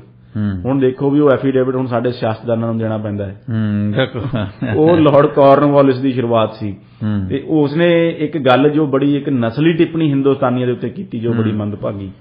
ਲਾਰਡ ਕਾਰਨਵਾਲਿਸ ਨੇ ਕਿਹਾ ਕਿ every native of Hindustan is corrupt ਜੀ। ਉਸ ਦਾ ਹਿੰਦੁਸਤਾਨੀਆਂ ਨੂੰ ਲੈ ਕੇ ਬੜਾ ਮਾੜਾ ਜੋ ਉਸ ਦਾ ਇੰਪ੍ਰੈਸ਼ਨ ਸੀ ਤੇ ਜੋ ਨਸਲਵਾਦ ਦੀ ਸੋਚ ਦਾ ਉਹ ਸ਼ਿਕਾਰ ਸੀ। ਉਸਨੇ ਐਸੀ ਭੱਦੀ ਨਸਲਵਾਦ ਦੀ ਜੋ ਟਿੱਪਣੀ ਉਹ ਹਿੰਦੁਸਤਾਨੀਆਂ ਤੇ ਕੀਤੀ ਬਿਲਕੁਲ ਤੇ ਪਰ ਕਰਪਸ਼ਨ ਨਾਲ ਨਜਿੱਠਣ ਦੇ ਵਿੱਚ ਉਹ ਕਾਮਯਾਬ ਰਿਹਾ ਜੀ। ਇਸ ਤਰ੍ਹਾਂ ਜੋ carat and stick the policy ਹੈ ਉਹ ਅੱਜ ਵੀ ਜੋ ਸਰਕਾਰਾਂ ਨੇ ਉਹ ਅਪਣਾ ਸਕਦੀਆਂ ਨੇ। ਆਜ਼ਾਦ ਭਾਰਤ ਦੇ ਵਿੱਚ ਜਿਹੜੀ ਹੈ ਇਹ ਭ੍ਰਿਸ਼ਟਾਚਾਰ ਜਿਹੜਾ ਇਹ ਕਿਵੇਂ ਫੈਲਦਾ ਜੀ ਤੇ ਇਹਦਾ ਕਾਨੂੰਨੀ ਤੌਰ ਤੇ ਇਸ ਦੀ ਰੋਕਥਾਮ ਜਿਹੜੀ ਹੈ ਉਹ ਕਿਵੇਂ ਕੀਤੀ ਜਾ ਸਕਦੀ ਹੈ ਜੀ? ਆਜ਼ਾਦ ਭਾਰਤ ਦੇ ਵਿੱਚ ਭਾਮ ਸਾਹਿਬ ਦੇਖੋ ਸਾਰਾ ਕੁਝ ਇਹ ਹੋਇਆ, ਹਿੰਦੁਸਤਾਨ ਆਜ਼ਾਦ ਹੋਇਆ, ਲੋਕਾਂ ਨੂੰ ਬੜਾ ਚਾਅ ਸੀ ਜੀ ਕਿ ਅਸੀਂ ਆਪਣੇ ਸੁਪਨਿਆਂ ਦਾ ਭਾਰਤ ਬਣਾਵਾਂਗੇ। ਪਰ 1948 ਦੇ ਵਿੱਚ ਹੀ ਪਹਿਲਾ ਘਪਲਾ ਹੋ ਗਿਆ। ਜੋ ਪਹਿਲਾ ਸਕੈਂਡਲ ਹੋਇਆ ਉਹ ਜੀਪਾਂ ਦਾ ਸਕੈਂਡਲ ਹੋਇਆ, ਬੜਾ ਮਸ਼ਹੂਰ ਹੋਇਆ। ਜੋ ਫੌਜ ਦੇ ਵਾਸਤੇ ਜੋ ਜੀਪਾਂ ਲੈਣੀਆਂ ਸੀ ਉਸ ਟਾਈਮ ਜੋ ਡਿਫੈਂਸ ਮਿਨਿਸਟਰ ਸੀ ਕ੍ਰਿਸ਼ਨਾ ਮੈਨਨ, ਉਸ ਦੇ ਉੱਤੇ ਇਲਜ਼ਾਮ ਲੱਗੇ ਕਿ ਉਸਨੇ ਜੋ ਸਭ ਨਿਯਮ ਕਾਨੂੰਨਾਂ ਨੂੰ ਛੱਕੇ ਟੰਗਦੇ ਹੋਏ ਇੰਗਲੈਂਡ ਦੀ ਮੇਰਾ ਖਿਆਲ ਹੈ ਕਿਸੇ ਕੰਪਨੀ ਦੇ ਨਾਲ 80 ਲੱਖ ਦਾ ਸੌਦਾ ਮਾਰਿਆ, ਜਿਸ ਦੇ ਵਿੱਚ ਭ੍ਰਿਸ਼ਟਾਚਾਰ ਦੇ ਦੋਸ਼ ਲੱਗੇ। ਸੋ ਦੇਸ਼ ਆਜ਼ਾਦ ਹੁੰਦਿਆਂ ਸਾਰੀ ਜੋ ਕਰਪਸ਼ਨ ਹੈ ਉਹ ਸ਼ੁਰੂ ਹੋ ਗਈ ਸੀ, ਘਪਲੇਬਾਜ਼ੀ ਧਾਂਦਲੇਬਾਜ਼ੀ ਹੋਣੀ ਸ਼ੁਰੂ ਹੋ ਗਈ ਸੀ। ਫਿਰ ਤੁਸੀਂ ਦੇਖੋ ਭਾਮ ਸਾਹਿਬ ਕਿ ਹਿੰਦੁਸਤਾਨ ਦੇ ਜੋ ਕਰਪਸ਼ਨ ਹੈ ਇਸ ਦੀ ਜੋ ਚਪੇਟ ਦੇ ਵਿੱਚ ਐਜ਼ ਹਾਈ ਐਸ ਜੋ ਹਿੰਦੁਸਤਾਨ ਦੇ ਪ੍ਰਧਾਨ ਮੰਤਰੀ ਤੱਕ ਇਲਜ਼ਾਮ ਲੱਗਦੇ ਰਹੇ, ਬਲਕਿ ਐਮਰਜੈਂਸੀ ਲਾਉਣ ਦਾ ਕਾਰਨ ਇਹ ਬਣਿਆ ਸੀ ਇੰਦਰਾ ਗਾਂਧੀ ਵਰਸਸ ਰਾਜ ਨਾਰਾਇਣ ਦਾ ਜੋ ਕੇਸ ਸੀ।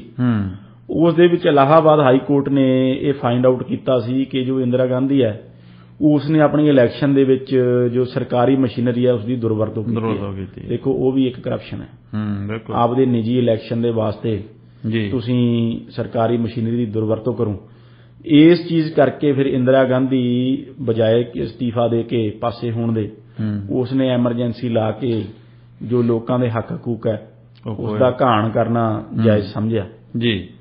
ਉਸ ਤੋਂ ਬਾਅਦ ਦੇਖੋ ਜੋ ਬੋਫਰਸ ਦਾ ਘਟਾਲਾ ਆਇਆ, ਫਿਰ ਉਸਦੀ ਜੋ ਅੱਗ ਹੈ ਉਹ ਪ੍ਰਧਾਨ ਮੰਤਰੀ ਤੱਕ ਪਹੁੰਚੀ। ਬੋਫਰਸ ਤੋਪਾਂ ਦਾ ਜੋ ਡਿਫੈਂਸ ਸੈਕਟਰ ਹੈ ਭਾਮ ਸਾਹਿਬ, ਇਹ ਤਾਂ ਦੇਖੋ ਇਹਦੇ ਤੇ ਤਾਂ ਇਹ ਮੰਦਭਾਗੀ ਗੱਲ ਹੈ ਵੀ ਕਰਪਸ਼ਨ ਦੇ ਇਲਜ਼ਾਮ ਹਮੇਸ਼ਾ ਕੋਈ ਡੀਲ ਇਹੋ ਜਿਹੀ ਜਾਂਦੀ ਨਹੀਂ ਜਿਸ ਦੇ ਵਿੱਚ ਕਰਪਸ਼ਨ ਦਾ ਰੌਲਾ ਨਾ ਪਵੇ। ਬੋਫਰਸ ਸਕੈਂਡਲ ਹੈ ਜੋ ਉਹ ਰਾਜੀਵ ਗਾਂਧੀ ਤੱਕ ਪਹੁੰਚਿਆ, ਉਹਨਾਂ ਤੇ ਇਲਜ਼ਾਮ ਲੱਗੇ ਕਿ ਉਹਨਾਂ ਨੇ ਕਿਕਬੈਕਸ ਲਏ ਹੈ। ਜੋ ਉਹਨਾਂ ਦਾ ਡੀਲਰ ਸੀ, ਆਰਮਜ਼ ਡੀਲਰ ਸੀ ਕੁਆਦਰੋਚੀ, ਬੜਾ ਉਹ ਮਸ਼ਹੂਰ ਹੋਇਆ, ਇਟਾਲੀਅਨ ਸੀਗਾ।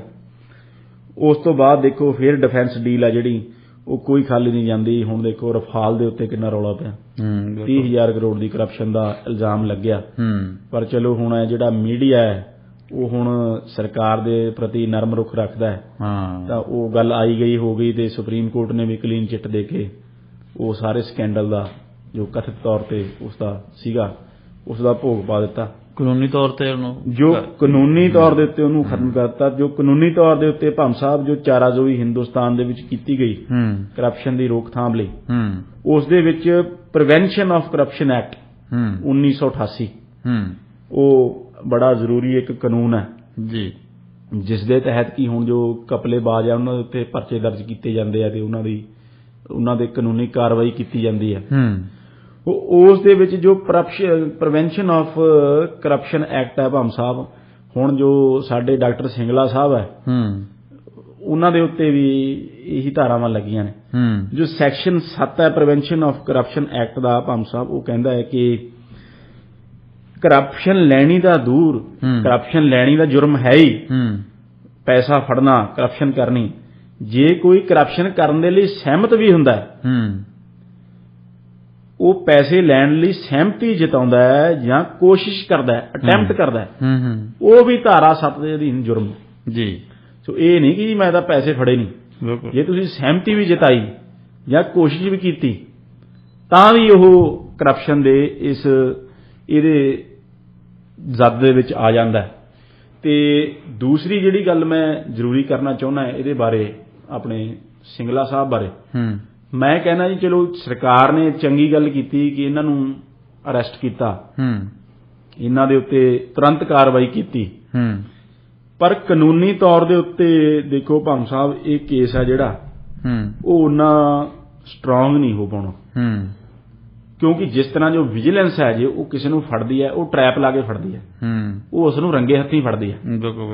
ਉਹ ਨੋਟਾਂ ਦੇ ਉੱਤੇ ਉਹ ਰੰਗ ਲਾ ਕੇ ਫਿਰ ਜਾਮਾਂ ਜਦ ਹੱਥ ਧਵਾਈ ਹੁੰਦੀ ਹੈ ਫਿਰ ਉਹਨੂੰ ਕਹਿੰਦੇ ਆ ਵੀ ਰੰਗੇ ਹੱਥੀਂ ਫੜਿਆ ਜਾਣਾ। ਉਹ ਜਦ ਫਿਰ ਉਹਦੇ ਹੱਥ ਧਵਾਉਂਦੇ ਆ ਕੈਮੀਕਲ ਨਾਲ ਤਾਂ ਉਹਨਾਂ ਤੇ ਲਾਲ ਰੰਗ ਆਉਂਦਾ, ਫਿਰ ਪੁਲਿਸ ਉਹਦੀ ਜਿਮਨੀ ਬਣਾਉਂਦੀ ਹੈ ਕਿ ਜਦ ਇਹਦੀ ਜਾਮਾ ਤਲਾਸ਼ੀ ਹੋਈ ਇਹ ਲੱਭਿਆ, ਜਦ ਇਹਦੀ ਹੱਥ ਧਵਾਈ ਹੋਈ ਤਾਂ ਜਿਮਨੀ ਪਾਈ ਜਾਂਦੀ ਹੈ ਕਿ ਇਹਦਾ ਲਾਲ ਰੰਗ ਹੋਇਆ। ਟਰੈਪ ਸੈੱਟ ਕੀਤਾ ਜਾਂਦਾ ਹੈ, ਟਰੈਪ ਦੇ ਵਿੱਚ ਸ਼ੈਡੋ ਵਿਟਨੈਸ ਬਣਾਏ ਜਾਂਦੇ ਨੇ ਜਿਨ੍ਹਾਂ ਚੋਂ ਇੱਕ ਗਸਟਡ ਅਫਸਰ ਹੁੰਦਾ, ਉਸ ਦੀ ਬਾਅਦ ਚ ਗਵਾਹੀ ਹੁੰਦੀ ਹੈ। ਸੋ ਫਿਰ ਉਸ ਟਰੈਪ ਦੇ ਵਿੱਚੋਂ ਉਹ ਜਿਹੜਾ ਕਾਨੂੰਨ ਦੇ ਦੁਆਰਾ ਜਿਹੜਾ ਪ੍ਰੋਸੀਜਰ ਸਾਰਾ ਦੱਸਿਆ ਗਿਆ ਜੇ ਉਹ ਫੋਲੋ ਕਰਕੇ ਅਰੈਸਟ ਕੀਤਾ ਜਾਵੇ ਤਾਂ ਫਿਰ ਉਹ ਭ੍ਰਸ਼ਟਾਚਾਰੀ ਦੇ ਬਚ ਨਿਕਲਣ ਦਾ ਕੋਈ ਜ਼ਰੀਆ ਬਚਦਾ ਨਹੀਂ ਹੈ। ਭ੍ਰਸ਼ਟਾਚਾਰੀ ਫਿਰ ਬੁਰੀ ਤਰ੍ਹਾਂ ਫਸਦਾ ਉਹਦੇ ਚ। ਸੋ ਮੇਰੇ ਕਹਿਣ ਦਾ ਭਾਵ ਇਹ ਹੈ ਕਿ ਚਲੋ ਜੇ ਕਰਪਸ਼ਨ ਇਸ ਮੰਤਰੀ ਦੀ ਸਾਹਮਣੇ ਆ ਗਈ ਸੀ ਤਾਂ ਇਹਨੂੰ ਟਰੈਪ ਲਾ ਕੇ ਇਹਨੂੰ ਰੰਗੇ ਹੱਥੀਂ ਫੜਿਆ ਜਾਣਾ ਚਾਹੀਦਾ ਸੀ, ਤਾਂ ਕਿ ਫਿਰ ਇਹਦੇ ਹੱਥ ਧਵਾਏ ਜਾਂਦੇ ਤੇ ਇਹਦੇ ਹੱਥ ਧਵਾ ਕੇ ਫਿਰ ਇਹ ਜੋ ਹੱਥਾਂ ਦਾ ਰੰਗ ਹੈ ਉਹ ਲਾਲ ਸਾਹਮਣੇ ਲਾਲ ਹੋਣਾ ਚਾਹੀਦਾ ਸੀ ਜੀ।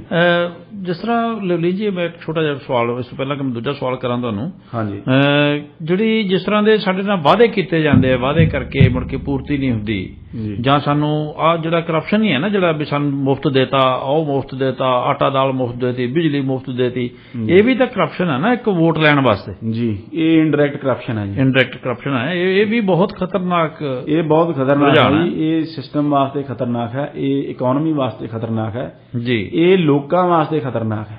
ਇਹ ਲੋਕ ਹੁਣ ਸਮਝ ਨਹੀਂ ਰਹੇ ਇਹਨੂੰ। ਹਾਂਜੀ, ਪਬਲਿਕ ਨੂੰ ਇਹ ਨਿਕੰਮਾ ਬਣਾਉਣ ਦੀ ਇੱਕ ਸਾਜ਼ਿਸ਼ ਹੈ ਤਾਂ ਕਿ ਉਹ ਸਰਕਾਰਾਂ ਦੇ ਉੱਤੇ ਨਿਰਭਰ ਰਹਿਣ। ਬਿਲਕੁਲ ਇਹਨਾਂ ਦੇ ਮਗਰ ਤੁਰੇ ਫਿਰਨ ਲੋਕ ਜੀ।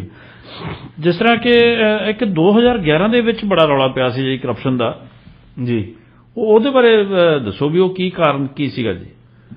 ਭਾਮ ਸਾਹਿਬ ਦੇਖੋ, 2011 ਦੇ ਵਿੱਚ ਦੇ ਤੋਂ ਚੱਲ ਕੇ ਜੋ ਰੌਲਾ ਪਿਆ ਜਾਂ ਪਵਾਇਆ ਗਿਆ ਜੀ, ਉਸ ਸਮੇਂ UPA 2 ਦੀ ਗਵਰਨਮੈਂਟ ਸੀ ਤੇ ਬੜੇ ਘਪਲੇ ਜੋ ਹੈ ਉਹ ਸਾਹਮਣੇ ਆਉਣ ਲੱਗੇ। ਉਸ ਦੇ ਵਿੱਚ 2G ਘਪਲਾ ਸਪੈਕਟਰਮ ਦਾ, ਕੋਲਾ ਘਪਲਾ, ਕਾਮਨਵੈਲਥ ਖੇਡਾਂ ਦਾ ਘਪਲਾ, ਇਹ ਸਾਰੇ ਜੋ ਵੱਡੇ ਘਪਲੇ ਸੀ ਇਹ ਰੋਜ਼ ਹੀ ਕੋਈ ਨਾ ਕੋਈ ਘਪਲਾ ਅਖਬਾਰਾਂ ਦੀ ਸੁਰਖੀਆਂ ਫੜਦਾ ਸੀ ਜੀ। ਕਿਉਂਕਿ ਉਸ ਸਮੇਂ ਜੋ CAG C, controller and auditor general of India, ਉਹ ਵਿਨੋਦ ਰਾਏ ਸੀ। ਬਾਅਦ ਦੇ ਵਿੱਚ ਜੋ BJP ਦੀ ਸਰਕਾਰ ਬਣਨ ਤੋਂ ਬਾਅਦ ਉਹਨਾਂ ਨੂੰ ਮਤਲਬ ਪੁਰਸਕਾਰ ਵੀ ਮਿਲੇ, ਕਈ ਪੋਸਟਿੰਗਾਂ ਉਹਨਾਂ ਨੂੰ ਮਿਲੀਆਂ, ਉਹਨਾਂ ਨੂੰ BCCI ਦੇ ਵਿੱਚ ਬਣਾਇਆ ਗਿਆ, ਤਾਂ ਕਾਫੀ ਕੁਝ ਉਹ ਬਾਅਦ ਦੇ ਵਿੱਚ ਗੱਲ ਕਲੀਅਰ ਹੋਈ ਕਿ ਉਹ ਕਿਸ ਪਾਸੇ ਉਹਨਾਂ ਦੀ ਲੀਨਿੰਗ ਸੀ। ਉਹ ਵੀ ਟਰੈਪ ਸੀਗਾ ਉਹਦੇ ਵਿੱਚ। ਭਾਮ ਸਾਹਿਬ, ਇਹਨਾਂ ਨੂੰ ਘਪਲਿਆਂ ਨੂੰ ਬੇਸ ਬਣਾ ਕੇ ਲੋਕਾਂ ਦੇ ਵਿੱਚ ਇੱਕ ਮਾਹੌਲ ਪੈਦਾ ਕੀਤਾ ਗਿਆ। ਉਸ ਤੋਂ ਬਾਅਦ ਫਿਰ ਇੱਕ ਅਵਤਾਰੀ ਪੁਰਸ਼ ਹਿੰਦੁਸਤਾਨ ਦੀ ਧਰਤੀ ਤੇ ਅਵਤਾਰ ਲਿਆ ਉਹਨਾਂ ਨੇ, ਜਿਹਦਾ ਨਾਮ ਸੀ ਸ਼੍ਰੀ ਅੰਨਾ ਹਜ਼ਾਰੇ ਜੀ। ਅੰਨਾ ਹਜ਼ਾਰੇ ਦਾ ਪਾਕ ਸਾਹਿਬ ਦਿਖਾਇਆ ਗਿਆ ਕਿ ਦੇਖੋ ਜੀ, ਇਹ ਮੰਦਿਰ ਦੇ ਵਿੱਚ ਰਹਿੰਦਾ ਹੈ, ਇਹ ਆਏ ਹੈ, ਇਹ ਭਗਤ ਹੈ, ਇਹ ਗਾਂਧੀਵਾਦੀ ਹੈ।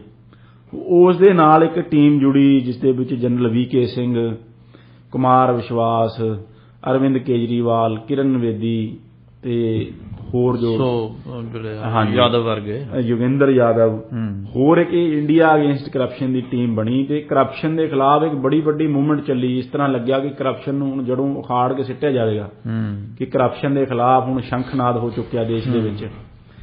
ਤੇ ਲੋਕਪਾਲ ਦਾ ਉਹਨਾਂ ਨੇ ਮੁੱਦਾ ਬਣਾਇਆ। ਲੋਕਪਾਲ ਨੂੰ ਵੀ ਇੱਕ ਮਸੀਹੇ ਦੇ ਤੌਰ ਤੇ ਪੇਸ਼ ਕੀਤਾ ਕਿ ਜੇ ਲੋਕਪਾਲ ਬਣ ਗਿਆ ਤਾਂ ਸਭ ਕਰਪਸ਼ਨ ਲੋਕਪਾਲ ਦੁਨੀਆ 'ਚੋਂ ਖਤਮ ਕਰ ਦੂਗਾ।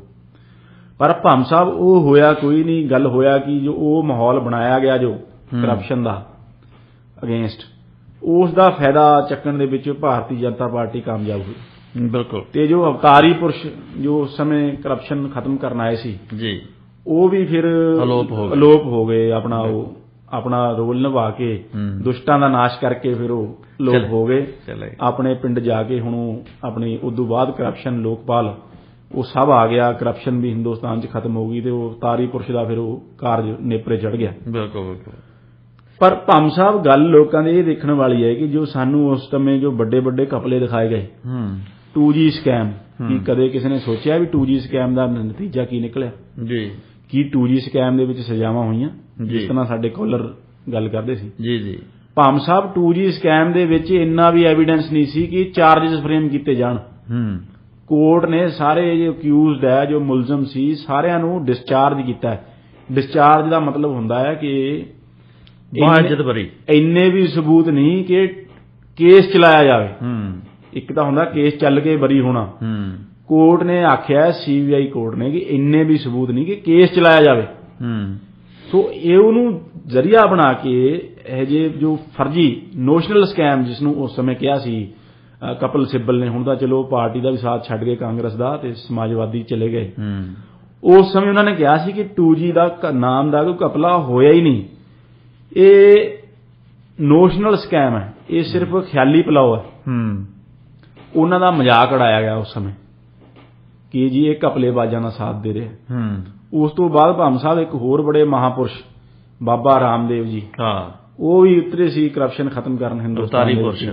ਇੱਕ ਹੋਰ ਮਹਾਪੁਰਸ਼ ਜੋ ਉੱਚੇ ਸੁੱਚੇ ਆਚਰਣ ਵਾਲੇ ਤੇ ਕਰਪਸ਼ਨ ਖਤਮ ਕਰਨ, 30 ਰੁਪਏ ਪੈਟਰੋਲ ਕਰਨ ਲੋਕਾਂ ਦੇ ਵਾਸਤੇ, ਉਹਨਾਂ ਨੇ ਵੀ ਅਵਤਾਰ ਧਾਰਿਆ ਸੀ। 300 ਦਾ ਸਿਲੰਡਰ ਤੇ ਉਹ ਸਾਰਾ ਕੁਝ ਉਹ ਆਪਣਾ ਚਾੜ ਕੇ ਉਦੋਂ ਬਾਅਦ ਦੇਖੋ ਬਈ ਨਾ 2G ਚੋਂ ਕੁਝ ਲੱਭਿਆ।